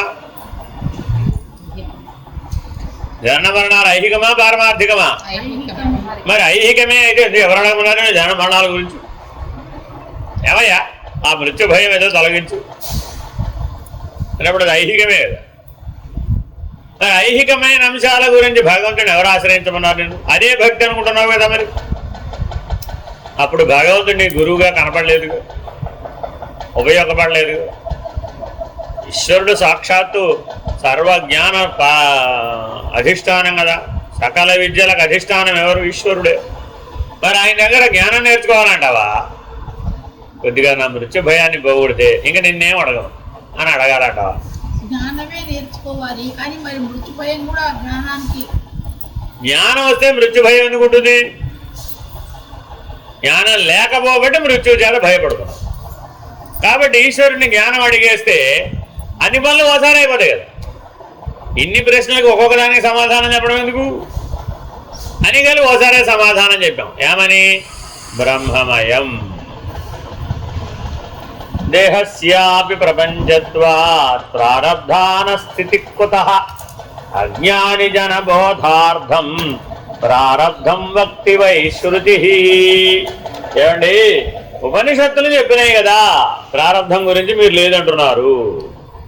అజ్ఞానుల కోసం చెప్పింది నాయన. ఉపనిషత్తులు కేవలం జ్ఞానుల కోసమే చెప్పబడ్డాయా? సర్వుల కోసం కదా.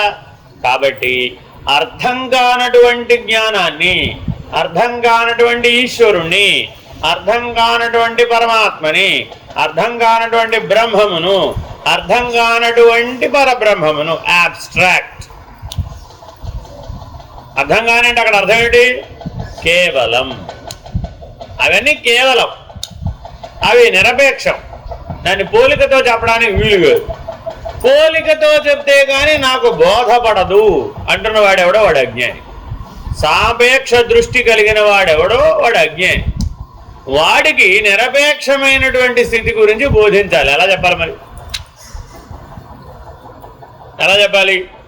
వాడికి అనుభవంలో ఉన్నది కర్మ మాత్రమే కాబట్టి ఆ కర్మ సూత్రాన్నే ప్రాథమిక సూత్రంగా తీసుకుని ఈ నిరపేక్ష దర్శనమైనటువంటి కేవలత్వాన్ని అందించే ప్రయత్నం చేసిన శృతులు.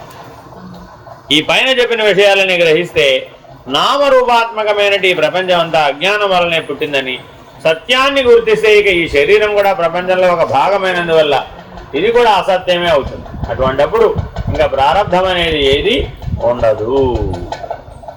అజ్ఞానులైన వారికి తెలియజెప్పడం కోసమే శృతులు ఈ ప్రారంధాన్ని గురించి చెప్తున్నాయే తప్ప వేరు కాదు.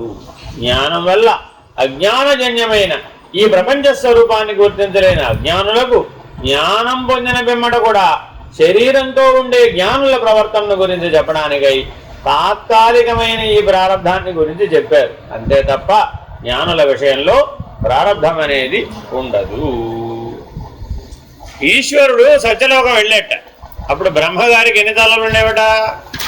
5 తలలు ఉండేవట. ఏమిటో పాపం, ఈయన చూడగానే ఆయన ఒక శిరస్సు స్వరదోషంతో పలికిందట. కైవల్యోపనిషత్తు చదువుతున్నాడు ఈశ్వరుని ఆహ్వానిస్తూ. అర్థమైందండి? ఒక స్వరదోషం వచ్చిందని, ఈశ్వరుడు అసలే రుద్రస్వరూపుడు కదా, వెంటనే ఆయన కోపం వచ్చాడ. ఓ సరస్సును గోడితో గిల్లేసాడు. కథ అర్థమైందండి? సరే, గిల్లేడు అనుకో, కోపం వచ్చింది, గిల్లేసాడు. ఇప్పుడు బ్రహ్మగారికి 5 బదులు ఎన్ని అయిపోయినాయి? శాశ్వతంగా 4 అయిపోయినాడు. అంతే. అదేమిటండి అన్యాయం పడగాను? ఒక బ్రహ్మగారికి ఒక బ్రహ్మాండంలో ఒక శివుడు గారు గిల్లేస్తే మిగిలిన బ్రహ్మాండంలో ఇంకా మిగిలిన వాళ్ళంతా అక్కడ ఏమైపోయారు అన్న డౌట్ నీకు రాకూడదు. కథ చెప్పినప్పుడు డౌట్ అడగకూడదు, చెప్పేది వినాలి అంతే. ఆ తర్వాత శివుడికి బ్రహ్మహత్యాపాతకం వచ్చింది. అంతే. ఏం చేయాలి మరి? ఇప్పుడు అక్కడెక్కడో సత్యలోకంలో బ్రహ్మహత్యాపాతకం చేస్తే ఇక్కడికి వచ్చి కాశీలో భిక్షాటం చేసి అన్నపూర్ణ దగ్గరికి వెళ్ళి భౌతిక భిక్షాటం చేసి అని అడిగితే ఇది కాదు. ఎక్కడికెక్కడికి లింక్ ఇట్టావు? ఇప్పుడు ఎవరన్నా ఈ స్టోరీ చెప్తే ఇవాళ రోజున వింటారంటావా?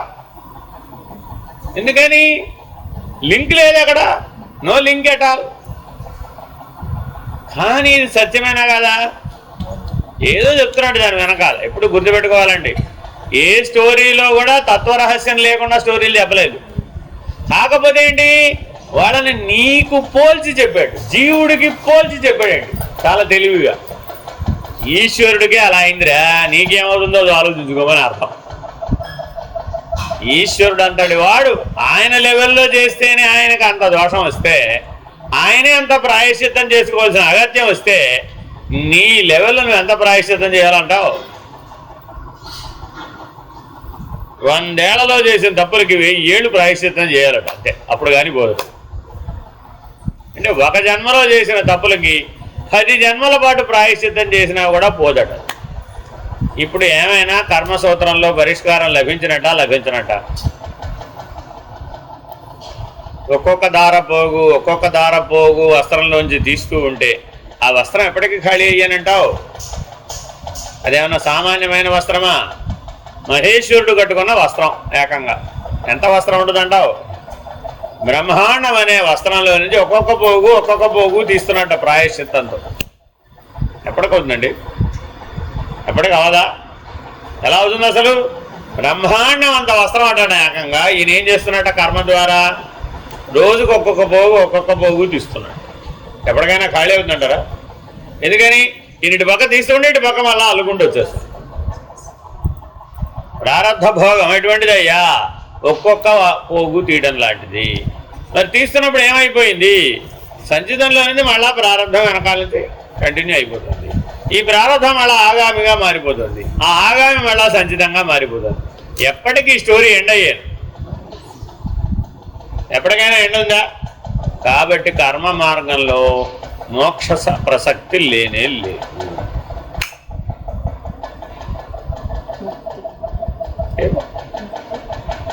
ఈశ్వర సాక్షాత్కారమే ఆఖరు. మార్గాలు ఎన్ని?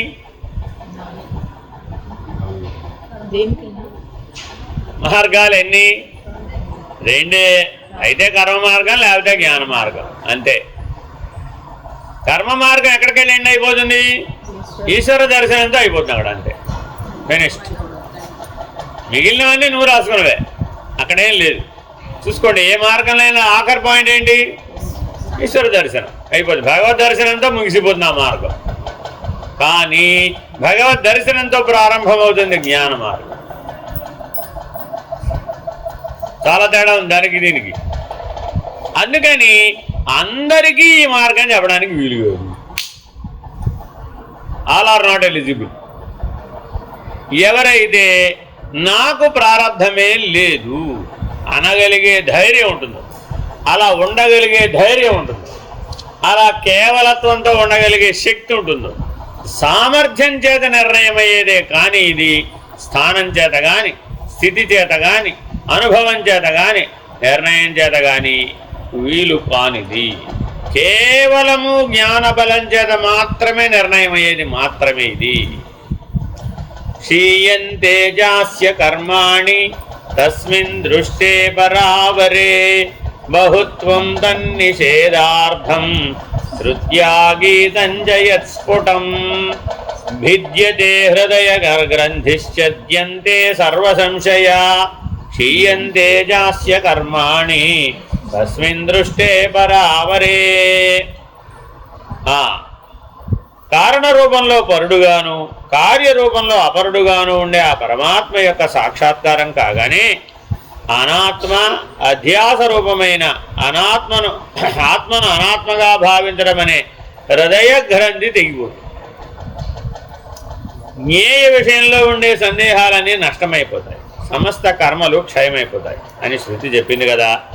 ఈ విధంగా చెప్పబడిన శృతి వాక్యంలో ప్రారబ్ధాన్ని నిషేధించడం కోసమే కర్మాణి అని బహువచన ప్రయోగం చేయబడింది. సమస్త కర్మలు అని అర్థం. అంటే జ్ఞానోదయం కాగానే సంచిత క్రియమాణ కర్మలతో పాటు ప్రారబ్ధ కర్మలు కూడా క్షయమైపోతాయని చెప్పడానికి బహువచనం ప్రయోగం చేయబడింది. కారణమైనటి అజ్ఞానం నశించడంతోనే ఆ అజ్ఞానానికి కార్యమైనటి ప్రారబ్ధం కూడా నశిస్తుంది. ఇది సహజం. ఇంతకీ పరమాత్మకి జన్మలు ఉన్నట్టా లేనట్టా? ఏమండి, పరమాత్మకి జన్మలు ఉన్నట్టా లేనట్టా? పరమాత్మకి జన్మలు ఉన్నట్టా లేనట్టా? అదేమిటండి? దశరథుడికి పుట్టాడు, అయోధ్యను పరిపాలించాడు, సరయూ నదిలో మునిగాడు. మన కళ్ళ ముందే కదా. ఏమో నాకు తెలియదు మరి. ఏదో మధురలో పుట్టాడు, రేపల్లి వెళ్ళాడు, పుట్టగానే యమునా నది దాటాడు, తర్వాత మళ్ళీ యమునా నది దాటి ఇటు వచ్చాడు, మళ్ళీ అటు వెళ్ళి సముద్రంలో ఉన్నాడు, మళ్ళీ ఇటు వచ్చి ఉత్తర రోడ్డు భూమి మీదకి వచ్చాడు. ఏమిటండి నాకు అర్థం కాదు. ఒకసారి పుట్టాడంటారు, ఒకసారి పుట్టలేదు అంటారు. పుట్టాడా పుట్టలేదా సరిగ్గా చెప్పు ముందు.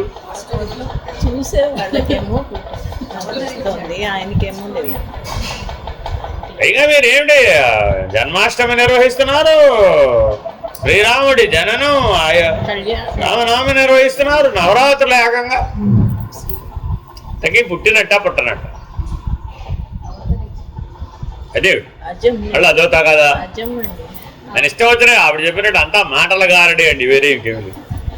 పరమాత్మకి జన్మ ఉందా లేదా సూటిగా చెప్పు. మరి వీళ్ళందరినీ పరమాత్మనే కదా ఆరాధిస్తున్నాం. ఎందుకు ఆరాధిస్తున్నావు? పరమాత్మనైనా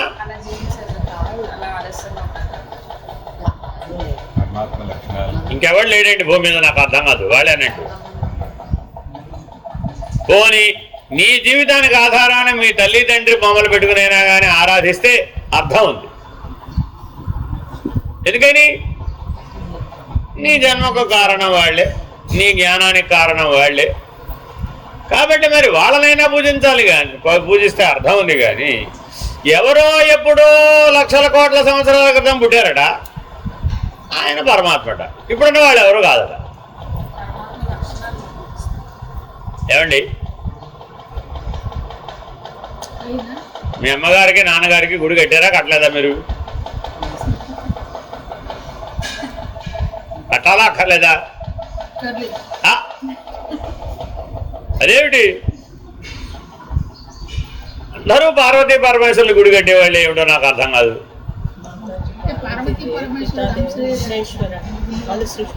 మళ్ళీ అదోదా కదనా. ఈ ప్రమాణం లేని విషయాలే చెప్పొద్దని ఆల్రెడీ జ్ఞాన మార్గంలో చాలాసార్లు చెప్పాం. ఏం మాట్లాడినా ఏముండాలి? ప్రమాణం ఉండాలి. ప్రమాణం అడగంగానే భక్తుడు పారిపోతాడండి. బాగా గుర్తుపెట్టుకోండి. అదేనమ్మా, అందుకని ప్రమాణం అడగంగానే పారిపోయేవాడెవడు? అంతే. ఎందుకని? ప్రమాణం చెప్పకుండా జ్ఞానంలో ఒక అడుగైనా ముందుకు పడుతుందా? నీకు ఎన్నైతే కర్మ మార్గంలో అంటే కర్మభక్తి యోగ మార్గాలలో ఉన్నాయో వాటన్నిటికీ ప్రమాణం ఉంది. కానీ మనం ఎవరో తెలుసుకోవడానికి ప్రయత్నం చేయడం లేదు. చేయడం లేదు కాబట్టి అజ్ఞానం ఉండిపోయింది అంటున్నాడు. మనం ఎందుకు అజ్ఞానంలో ఉండిపోతున్నాం? దాని ప్రమాణం తెలుసుకునే ప్రయత్నం చేయడం లేదు. తెలుసుకో, ఆచరించు, అప్పుడు అది జ్ఞానమే. నిన్నేం ఆచరించొద్దంటల్లా. ఎవరు ఆచరించినా కర్మభక్తి యోగాన్ని ఆచరించాలి. జ్ఞానాన్ని ఆచరించడం కుదరదు. ఎందుకని? జ్ఞానంలో ఉండడానికి వీలవుతుంది. ఆచరణలోకి వచ్చేప్పటికి అది కర్మ భక్తో యోగమో అవ్వాల్సిందే. కానీ ఆచరించేటప్పుడు నీకు దానికి సంబంధించిన జ్ఞానం ఉండాలా అక్కర్లేదా? ఉండాలి కదా. మరి ఉంటే ఏమైంది? జ్ఞానివే. లేదన్నావు అయితే అజ్ఞానివే, అంతే. మరి ఇప్పుడు మోక్ష నిర్ణయం జ్ఞానం చేత అవుతుందే కానీ అజ్ఞానం చేత అవ్వదు కదా. కాబట్టి పరమాత్మని సర్వవ్యాపకుడుగా, సర్వాధారుడుగా, సర్వసాక్షిగా భావిస్తున్నావు కదా. మరి అటువంటి పరమాత్మకి జన్మ ఎలా వచ్చిందమ్మా? ఎలా వచ్చింది? విరామ మళ్ళా అన్నీ కర్మ సూత్రాలే, అన్నీ భక్తి సూత్రాలే, అంతా ద్వైత సూత్రాలే. ఎక్కడనమ్మా?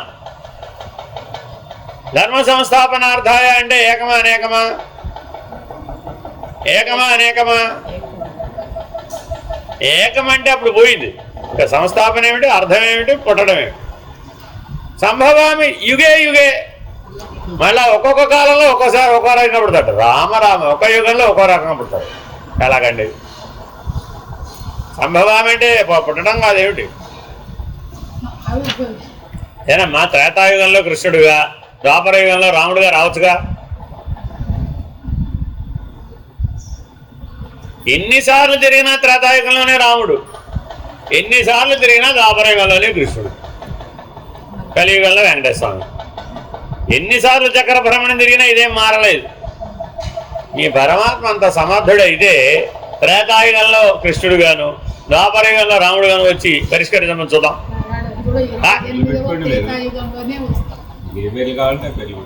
ఆహా ఏ మీరే అయ్యో యోగా సిస్టమ్ పెడతారు. అది సృష్టి ధర్మం ప్రకారం ఆచరించవలసిందే. గీత దాటి యువతలకు వస్తే నీ ఎదును అనుసరించవలసిందే. గీత అవతల ఉన్నంతసేపే పరమాత్మ. Very very important. ఈ మాటలు ఎందుకు అడుగుతున్నాం, ఈ ప్రశ్నలు ఇవన్నీ జ్ఞాన మార్గంలోనే అడుగుతామండి, మిగిలిన ఏ మార్గంలో అడగం. ఎందుకని నీకు తెలియాలి. ఏ గీత, అక్కడ గీత ఒకటి అడ్డం ఉంది, ఆ గీత గీతలకు వచ్చేసాడండి, ఆ నియతి పాటించవలసింది అంతే. ఆ గీత అవతల ఉన్నాడండి, అప్పుడు ఆయన మీదే నియతి వర్తించదు. దేశ కాల మాన పాత్రతలు ఏవి ఆయన మీద వర్తించవు. కానీ ఒక గీత దాటి అవతలకు వచ్చేసాడు, అప్పుడేమైంది, అన్నీ వర్తించవలసిందే. అదేమిటండి, ఇష్టం వచ్చినట్లు కూడా ఒకసారి చేసేస్తాం. అలా చెప్పకపోతే నీకు నచ్చుతాడు మీ శ్రీవారు. మీ శ్రీవారికి ఆ లక్షణాలు ఉన్నాయా లేదా? నువ్వు చెప్పిందే చేయాలా, ఆయన ఇష్టం వచ్చింది చేయొచ్చో చేయకూడదా? కర్తం అకర్తం ఇచ్ఛాకర్తం అన్యథాకర్తం. లేకపోతే నువ్వు చెప్పిందైనా చేయొచ్చు, ఆయనకు తోచిందైనా చేయవచ్చు, లేదంటే అసలు చేయకపోవచ్చు. ఈ మూడు మీ శ్రీవారిలో ఉన్నాయా లేదా? ఎందుకు లేవు? ఉన్నాయి. నువ్వు చెప్పిందే మీ శ్రీవారు చేయాలన్న నియమం లేదు, ఆయనకు తోచింది చేయకూడదన్న నియమం లేదు, అసలు చేయకుండా కూడా ఉండొచ్చు. అకర్తం. మరి కళ్ళెదరకుండా శ్రీవారిని పెట్టి పరమాత్మ అనుకోవమ్మ అంటే లేదండి, కైలాసంలో ఉన్నవాడే పరమాత్మ, వైకుంఠంలో ఉన్నవాడే పరమాత్మ అంటే నాకు అర్థం కాదు. అవే లక్షణాలతో ఎదురకుండా పెట్టాను చాలా మందిని. నువ్వు చెప్పినట్టు మీ బాస్ చేయొచ్చా చేయకూడదా?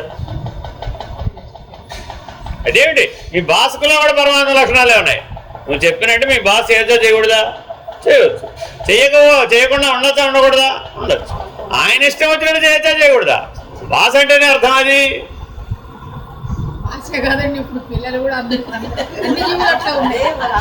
అందరిలో మరి పరమాత్మే కదమ్మా ఉంది. అదే ఇప్పుడు నేనేం చెప్తున్నాను, పరమాత్మ అంటే ఏమిటి? కర్తం అకర్తం అన్యథాకర్తం. ఆ స్వేచ్ఛ కలిగిన వాడెవడో పరమాత్మ. పరమాత్మ లక్షణం కరెక్ట్. కానీ వెరీ వెరీ ఇంపార్టెంట్, ఆయనలో కర్త లేడు.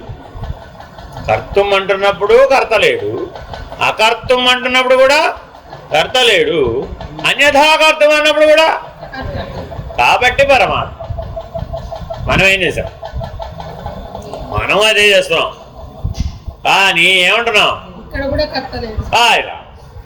అప్పుడు నువ్వు కూడా ఎవరు? మరి అప్పుడు నీకు కర్మానుభవంతో పని ఏమిటి? కాకపోతే గోవింద గోవింద గోవింద కానీ అన్నదంతే. అదేనమ్మా, అలా ఉంటే వస్తుంది. బాగా గుర్తుపెట్టుకోండి. మీరు జీవుడు అనే పద్ధతి ఎటువంటిదంటే అనుభవం వస్తే అలా ఉంటాడు. జీవుడు పద్ధతి ఏంటి? అనుభవం వస్తే అలా ఉండేవాడు జీవుడు. కానీ ఉంటే అనుభవం వచ్చే విధానం ఈశ్వరుడు.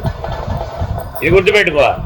అందుకని నువ్వు ఎప్పుడు జ్ఞాన మార్గంలో ప్రయాణించేటప్పుడు అలా ఉంటే అనుభవం వస్తుంది. అలా ఉండలేదండి, అప్పుడు రాదు, ఎంతకాలమైనా రాదు. ఇదే కర్మ మార్గానికి జ్ఞాన మార్గానికి భేదం. కర్మ మార్గం అంటే కర్మ భక్తి యోగం మూడు చెప్పినట్టే. ఆ మూడిట్లో ఎలా ఏం చేయాలి? చేస్తేనే అనుభవం వస్తేనే నీకు అది తెలుస్తుంది, లేకపోతే తెలియదు. సమాధి నిష్ట. అనుభవం వస్తే నిర్ణయం అవుతుంటావా? నిర్ణయం వస్తే అనుభవం అవుతుంటావా? ఆ జీవుడు కాబట్టి. ఆ సమాధి నిష్ట ఎవరికి అవసరం? అంతే మరి. జీవో బ్రహ్మైవ నాపరహ. నేను బ్రహ్మమునంటుండే మళ్ళీ సమాధి అంటవండి వచ్చిన దగ్గరికి. జీవుడుగా ఉన్నావు కాబట్టి ఒకచో ఏమంటున్నావు, నేను జీవుడు అంటున్నావు. కాబట్టి నువ్వేం పరిణామం చెందాలి, ఆ సమాజ నిష్టను పొందాలి. నేను ఎప్పుడూ బ్రహ్మమునే అన్నవాడు ఉన్నాడండి అంతే. కాబట్టి 4 స్టేట్మెంట్ నీ దగ్గర ఉండాలి. నేను బ్రహ్మమునే అయి ఉన్నాను స్థానంలో, నేను బ్రహ్మమునే అయి ఉన్నాను స్థితిలో, నేను బ్రహ్మమునే అయి ఉన్నాను అనుభవంలో, నేను బ్రహ్మమునే అయి ఉన్నాను నిర్ణయంలో. ఇక తిరిగేడు వాడికి ఇక మీరు ఎలా అన్నప్పుడు అక్కడ సమాధానం చెప్పలేదు. అదే అలా ఉండి అంతే. ఎలా అంటే నువ్వు నన్ను అడిగావమ్మా, నేనేం చెప్తున్నాను, నాలాగా ఉండమ్మా, నాలాగా ఉంటే అయిపోతావు అంతే. ఎలా ఉండంటే అలాగా ఉండు. ఉచ్యతే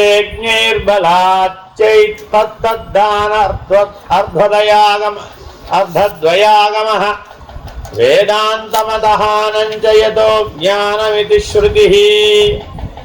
అజ్ఞానులైన వారు బలాత్కారంగా జ్ఞానికి ప్రారంభం ఉందని కనుక ప్రతిపాదిస్తే దానివల్ల 2 అనర్థాలు సిద్ధిస్తాయి.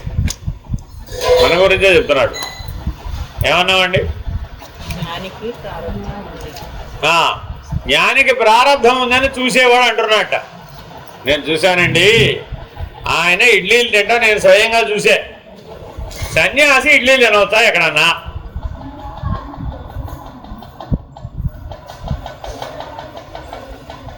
సన్యాసి ఇడ్లీలు తినవచ్చా?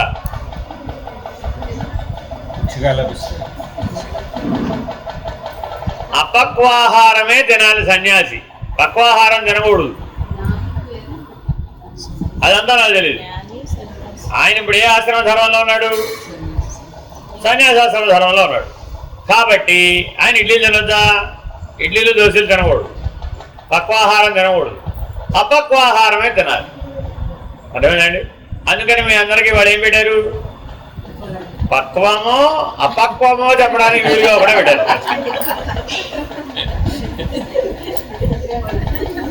ఎందుకని అంటే మీరు సగం గృహస్థులు సగం సన్యాసులుగా ఉంటారు.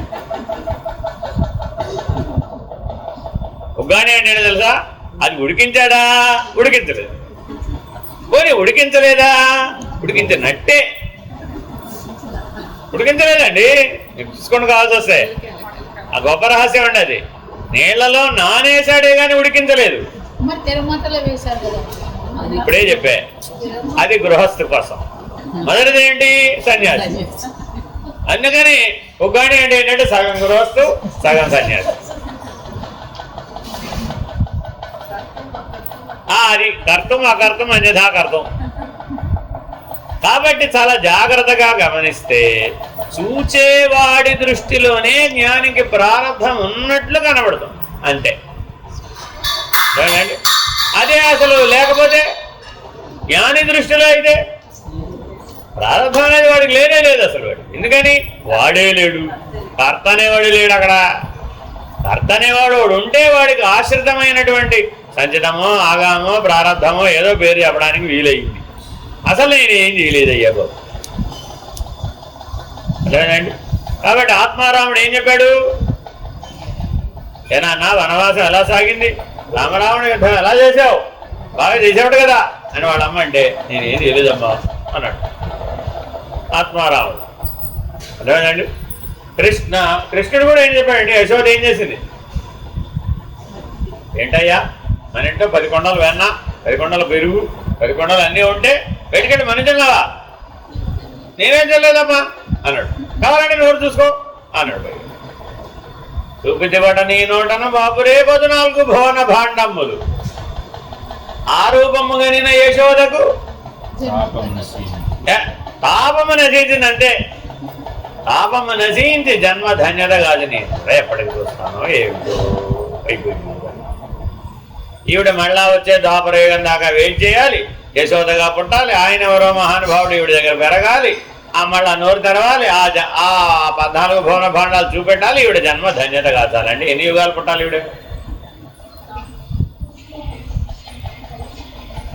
పుట్టాలా అక్కర్లేదా? అదేమిటి ఇట్లా మహానుభావులందరూ వాళ్ళ గురువు గారి దగ్గరికి కానీ ఇట్లా ఏదైనా ప్రారంభం వల్ల రావాలి అంటే వాళ్ళు బీజ రూపంలో భూమి అడవి పొరల్లో ఉంటారు. ఆహా. తర్వాత ఆ సమయం వచ్చినప్పుడు ఆ కాలానుగుణంగా వాళ్ళు అప్పుడు బీజ మొలకు ఓహో, అప్పటి వరకు నేను సీడ్ స్టేటస్ లోనే ఉంటాను, మళ్ళా పుట్టనంటావా? అప్పుడే పుడతానంటావా? అప్పటి వరకు భూగర్భంలో నిక్షిప్తమై ఉన్న విత్తనాల వలె, వర్షం పడ్డప్పుడు వచ్చినటువంటి మొక్కల వలె. రామకృష్ణ పరమహంస వారిని అడుగుతారు, ఒక శిష్యుడు అడుగుతారు, అదేనండి. మేము మరి ఎప్పుడో మీ దగ్గర ఉన్నాం, ఇప్పుడు మీ దగ్గరికి ఇప్పుడు ఎక్కడ అవునండి, ఇంతకాలం మేము ఎక్కడున్నాం?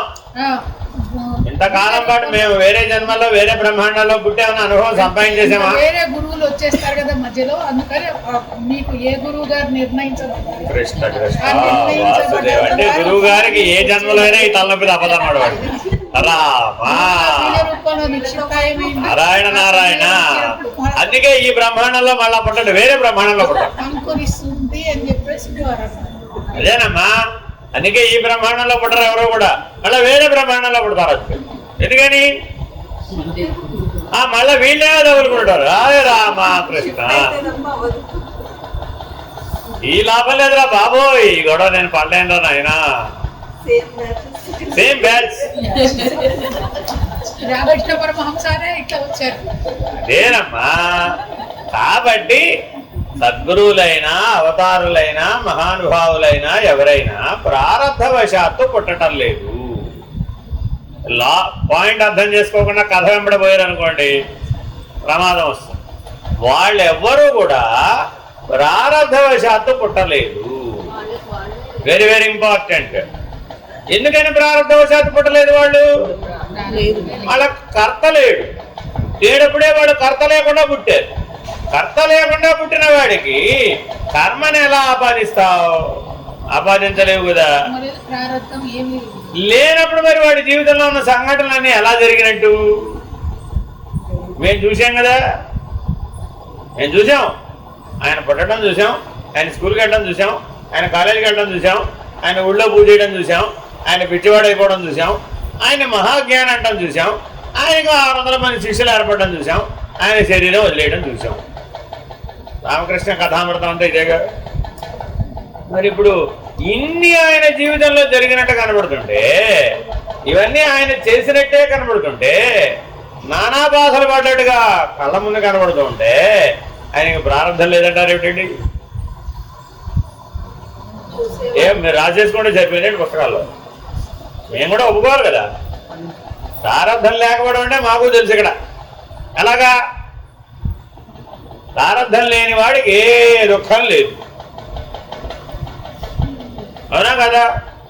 ప్రపంచంలో జీవులందరూ అవగా, కానీ వాళ్ళు దుఃఖం పట్టలేదు కదా. ఇప్పుడు ప్రహ్లాదుడు తను దుఃఖపడలేదు, చూసేవాళ్ళకి అయ్యో పాప పిల్లవాడు అట్లా ఇబ్బంది పడుతున్నాడు. ఎవరు లేరే ప్రహ్లాదుడు చూసిన వాడు? సినిమా చూస్తున్నాను. సినిమా నాలెడ్జ్ ఇది గొడవా. అయ్యో పిల్లవాడు అంత దుఃఖ పెడుతున్నారేనని మనకు అనిపిస్తుంది, కానీ ఆ పిల్లవాడు దుఃఖపట్టలేదు, సంతోషంగా ఉన్నాడు. ఇక్కడ ఇప్పుడు అంతే, వాళ్ళు కూడా సంతోషంగా. అమ్మా ఇప్పటికే పురాణాలు ఎక్కువైపోయి తేల్చడం కష్టంగా, సినిమాలతో కూడా ఎక్కడ తెలుస్తాం. కాబట్టి ఇక్కడ మౌలిక సూత్రం ఏమిటంటే, చూచేవారే వారు ఇలా ఉన్నారు వారు అలా ఉన్నారని అనుకోవడమే తప్ప వారికి వారు లేరు. వారు ఎలా ఉన్నారు? వారికి వారు లేరు. That's all. లేరని ఒక స్టేట్మెంట్ ఇచ్చేసిన తర్వాత ఇంక వాడు అది అనుభవించాడు, ఇది అనుభవించాడు, అది చేశాడు, ఇది చేశాడు. లేనివాడు అనుభవించినాడు, అనుభవిస్తాడు. ఉదాహరణ చెప్పనా, మీ ముత్తాత గారి తాతగారికి వడ్డానం చేయించారట ఎవరో. ఎవరికి? మీ ముత్తాత గారి తాతగారికి వడ్డానం చేయించారటండి. ఆయన ఎవరో మీకు ఇద్దామని వచ్చారు. మీకు ఇస్తే ఆయనకి ఇచ్చినట్టే అని భావిస్తున్నారు. మీరేం చేస్తారు?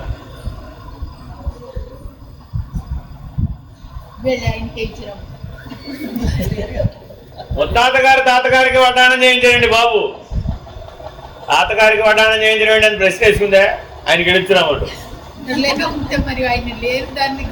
ఇది కాదండి, తాతగారికి వడ్డానంతో అసలు పని ఏమిటి?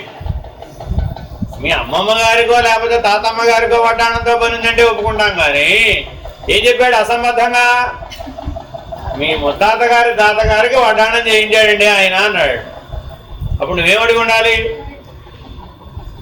అది అసంబద్ధం, అసలు నీ ప్రతిపాదనే అసంబద్ధం అని అలా వద్దా? ఎప్పుడు జ్ఞానాన్ని వాడితే వాడలేదండి. అప్పుడు ఏమైంది? సార్వజనీనంగా 2 ఆన్సర్లు మన దగ్గర, అక్కడ దాకా ఏమి వెళ్తావు అని నాకు ఇచ్చేసేయి, ఓ గొడవ వదిలిపోయింది. లేదంటే ఈ గొడవ అంతా నాకెందుకు, ఆయన ఎక్కడ ఉన్నాడు వెళ్ళి వెతుకుని ఇచ్చిరాదు ఆయన. ఈ 2 సార్వజనీనమైనవి, భ్రాంతిగతమైనవి. అర్థమేనండి? అసలు ఆయన ఎక్కడో, ఆయన ఎవరో నాకే తెలియదు. తాతగారు ఎవరో, ఎక్కడున్నాడో, ఎలా ఉంటాడో నాకే తెలియదు, నీకు తెలియడం ఏమిటని ప్రశ్నించాలా వద్దా? సార్ ప్రశ్నించాలా వద్దా? ఈ తాతగారు అయినంత మాత్రాన ఎవరో తెలిసి అంటే ఒప్పేసుకోవడమేనా? అవి అసలు అక్కర్లేని ప్రశ్నలు కదా స్వామి. ఈ తాతగారు అంటే ఈశ్వరుడే అంటే అర్థం ఏంటంటే ఈశ్వరుడికి వడ్డాణం చేయించుకొచ్చాడు ఒక ఆయన. ఇప్పుడు చెప్పు, ఆ ఈశ్వరుడు రాత్రి కల్లో కనపడ్డాడు, ఫలానా ఆవిడికి ఇచ్చేసిరావయ్యా, ఆవిడికి ఇస్తే నాకు ఇచ్చినట్టే అని రాత్రి కల్లో చెప్పాడు ఈశ్వరుడు. అందుకని ఆయన వడ్డాణం పట్టుకుని పొద్దునే మీ ఇంటికి వచ్చేసాడు. ఇప్పుడేం చేస్తాం? ఈశ్వర ఆదేశం నీకు కాదు, వాడికి. ఇప్పుడేం చేస్తాం? నో అంటావా? నీకు నో చెప్పగలిగే శక్తి ఉందా నీకు? ఎంత ఎలా చెప్తావు? నువ్వు చెప్తే వాడు వినద్దు, నువ్వు చెప్పావు వాడు వినద్దు. ఆదేశం ఎవరికి వచ్చింది? అతనికి వచ్చింది, నాకు రాలేదు కదా. వాడు పాటిస్తాడు కదా మరి. నేను బతిలాడైనా సరే నీ చేతిలో పెట్టేసి వెళ్ళిపోతాడు. అందుకనే చెప్తున్నాడమ్మా, 2 సిద్ధిస్తున్నాయట.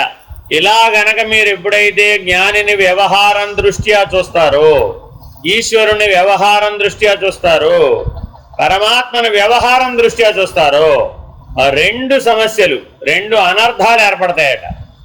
మోక్షాభావము అంటే అసలు మోక్షమే లేదు. 2 జ్ఞానానికి భంగం. 2 సమస్యలు వచ్చినాయి. ఒకటేమైందండి? మోక్షమే లేదు. అంతేగాక అద్వైత వేదాంత సిద్ధాంతానికి కూడా హాని కలిగింది. అందుచేత జ్ఞానికి ప్రారంధాన్ని ప్రతిపాదించే వ్యావహారిక ద్వైత శృతులను వదిలివేసి ఏ శృతుల వల్ల సత్యమైన జ్ఞానం కలుగుతుందో అటువంటి ఆ శృతులనే గ్రహించాలి. అంటే ప్రారంధాన్ని ప్రతిపాదించే ద్వైత శృతులను వదిలి అద్వైత భావాన్ని ప్రతిపాదించే శృతులనే గ్రహించాలని భావం. Very very important. రాముడికి మోక్షం వచ్చిందా రాలేదా?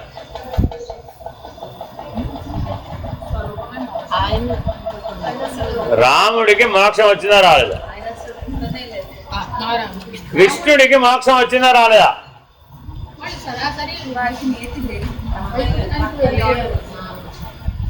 మత్స్యకూర్మ వరాహ నారసింహస్య వాళ్ళందరికీ మోక్షం వచ్చిందా రాలేదా?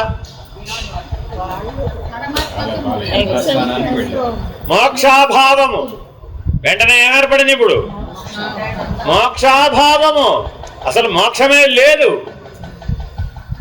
రాముడికి లేకపోతే నాకుందేమిటి? లేదనాల్సి వస్తుంది. అప్పుడు అక్కడ మీ రాముడు కృష్ణుడు మానవావతారంలోనే పుట్టి నడిచారు, మానవావతారంలోనే జీవించారు. మానవులుగానే జీవించి వాళ్ళు విశేషమైన కార్యములు చేసి ఉండవచ్చు. మరి మౌలిక స్వభావం ఏమిటి? మానవదేహం. మరి ఇప్పుడు వాళ్ళకి మోక్షం లేదన్నావు, నీకుందేమిటి? వాళ్ళకి మోక్షం లేకపోవటం అంటే వాళ్ళు ఆయన రాముల వారు సరయూ నదిలో స్నానం చేసి విష్ణుమూర్తిగా వెళ్ళిపోయారు. అంతే. నువ్వు కూడా వెళ్ళి సరయూ నదిలో స్నానం చేస్తే మోక్షం వచ్చేసి.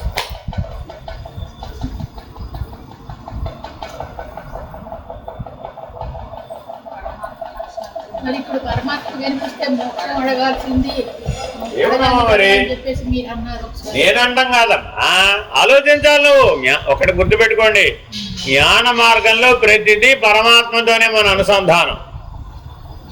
మిగిలిన మాటల దగ్గర పని లేదంటే ఆయనకి ఏది వర్తిస్తుందో నీకు కూడా వర్తిస్తుంది. అదే జ్ఞాన మార్గం అంటే. ఆ కాలంలో ఉన్న అందరూ కూడా సరయూ నదిలో స్నానం చేసి పైకి వెళ్ళిపోయారు. ఇదే సంగతి. అంటే పోతే తప్ప మోక్షం రాదంటావు. అయితే అప్పుడు అద్వైత సిద్ధాంతం ఎక్కడుంది? పోతే తప్ప మోక్షం రాదంటే అప్పుడు అద్వైతం ఎక్కడుంది? అద్వైత సిద్ధాంత హాని కలిగింది. పైగా జ్ఞాన మార్గ హాని కలిగింది, అది అజ్ఞానం. పోతే మోక్షం వస్తుందని చెప్పడం అజ్ఞానం. అప్పుడు పరమాత్మకు అజ్ఞానం ఉందని చెప్పవలసి వచ్చింది. పరమాత్మ కూడా పోతే తప్ప మోక్షం రాలేదని అన్నట్టు. ఒరే ఒరే ఒరే ఒరే ఒరే ఒరే అప్పుడు శరీరాన్ని వదిలిపెట్టలేదు కదా స్వామి. ఏమోనమ్మా, నీ ఇష్టం వచ్చినట్టు నువ్వు ఎలా అయినా రాసుకుంటావు, ఇదేం పోయింది. కాబట్టి నువ్వు చెప్పేవన్నీ అజ్ఞానం చేత, మోహం చేత, శరీర భ్రాంతి చేత, ద్వైత భ్రాంతి చేత చెప్పినవే తప్ప అవేవి సత్యములు కావు. యాజ్ సింపుల్ అది. కాబట్టి పరమాత్మకి మోక్షం ఉందా లేదా అని అడిగే ముందు పరమాత్మకు బంధం ఉందా లేదా అని అడగాలి కదా. ముందు అడగాల వద్దా? పరమాత్మకు బంధం లేదు కాబట్టి ఆయనకి మోక్షంతో పని లేదు. మరి నీవు కూడా పరమాత్మ వలనే జ్ఞానంతో గనక ఉంటే నీకు బంధం లేదు. బంధం లేనప్పుడు మోక్షంతో నీకు పని లేదు. ఇవేమి చిన్న స్టేట్మెంట్ కాదండి, ఇది చాలా పెద్ద పెద్ద స్టేట్మెంట్. ఎందుకంటే నిర్వాణ షట్కం, నిర్వాణ దశకంలో నా బంధ నా మోక్ష సూటిగా చెప్తున్నాడు శంకర భగవత్పాదులు. ఏ బంధమోక్షాల మీద సర్వశాస్త్రాలు రాయబడ్డాయో, ఏ బంధమోక్షాల మీద శృతులన్నీ ఏకరువు పెట్టినాయో అది మొత్తం ద్వైతం చేతనే ప్రతిపాదించబడింది తప్ప ఆ ద్వైతంలో బంధమోక్షాలు లేనే లేవు. హరి ఓం శ్రీ గురుభ్యో నమః. పూర్ణమద పూర్ణమిదం పూర్ణాత్ పూర్ణముదచ్యతే పూర్ణస్య పూర్ణమాదాయ పూర్ణమేవావశిష్యతే. ఓం తత్సత్. ఓం శాంతి శాంతి శాంతి. హరి ఓం శ్రీ గురుభ్యో నమః. హరి ఓం.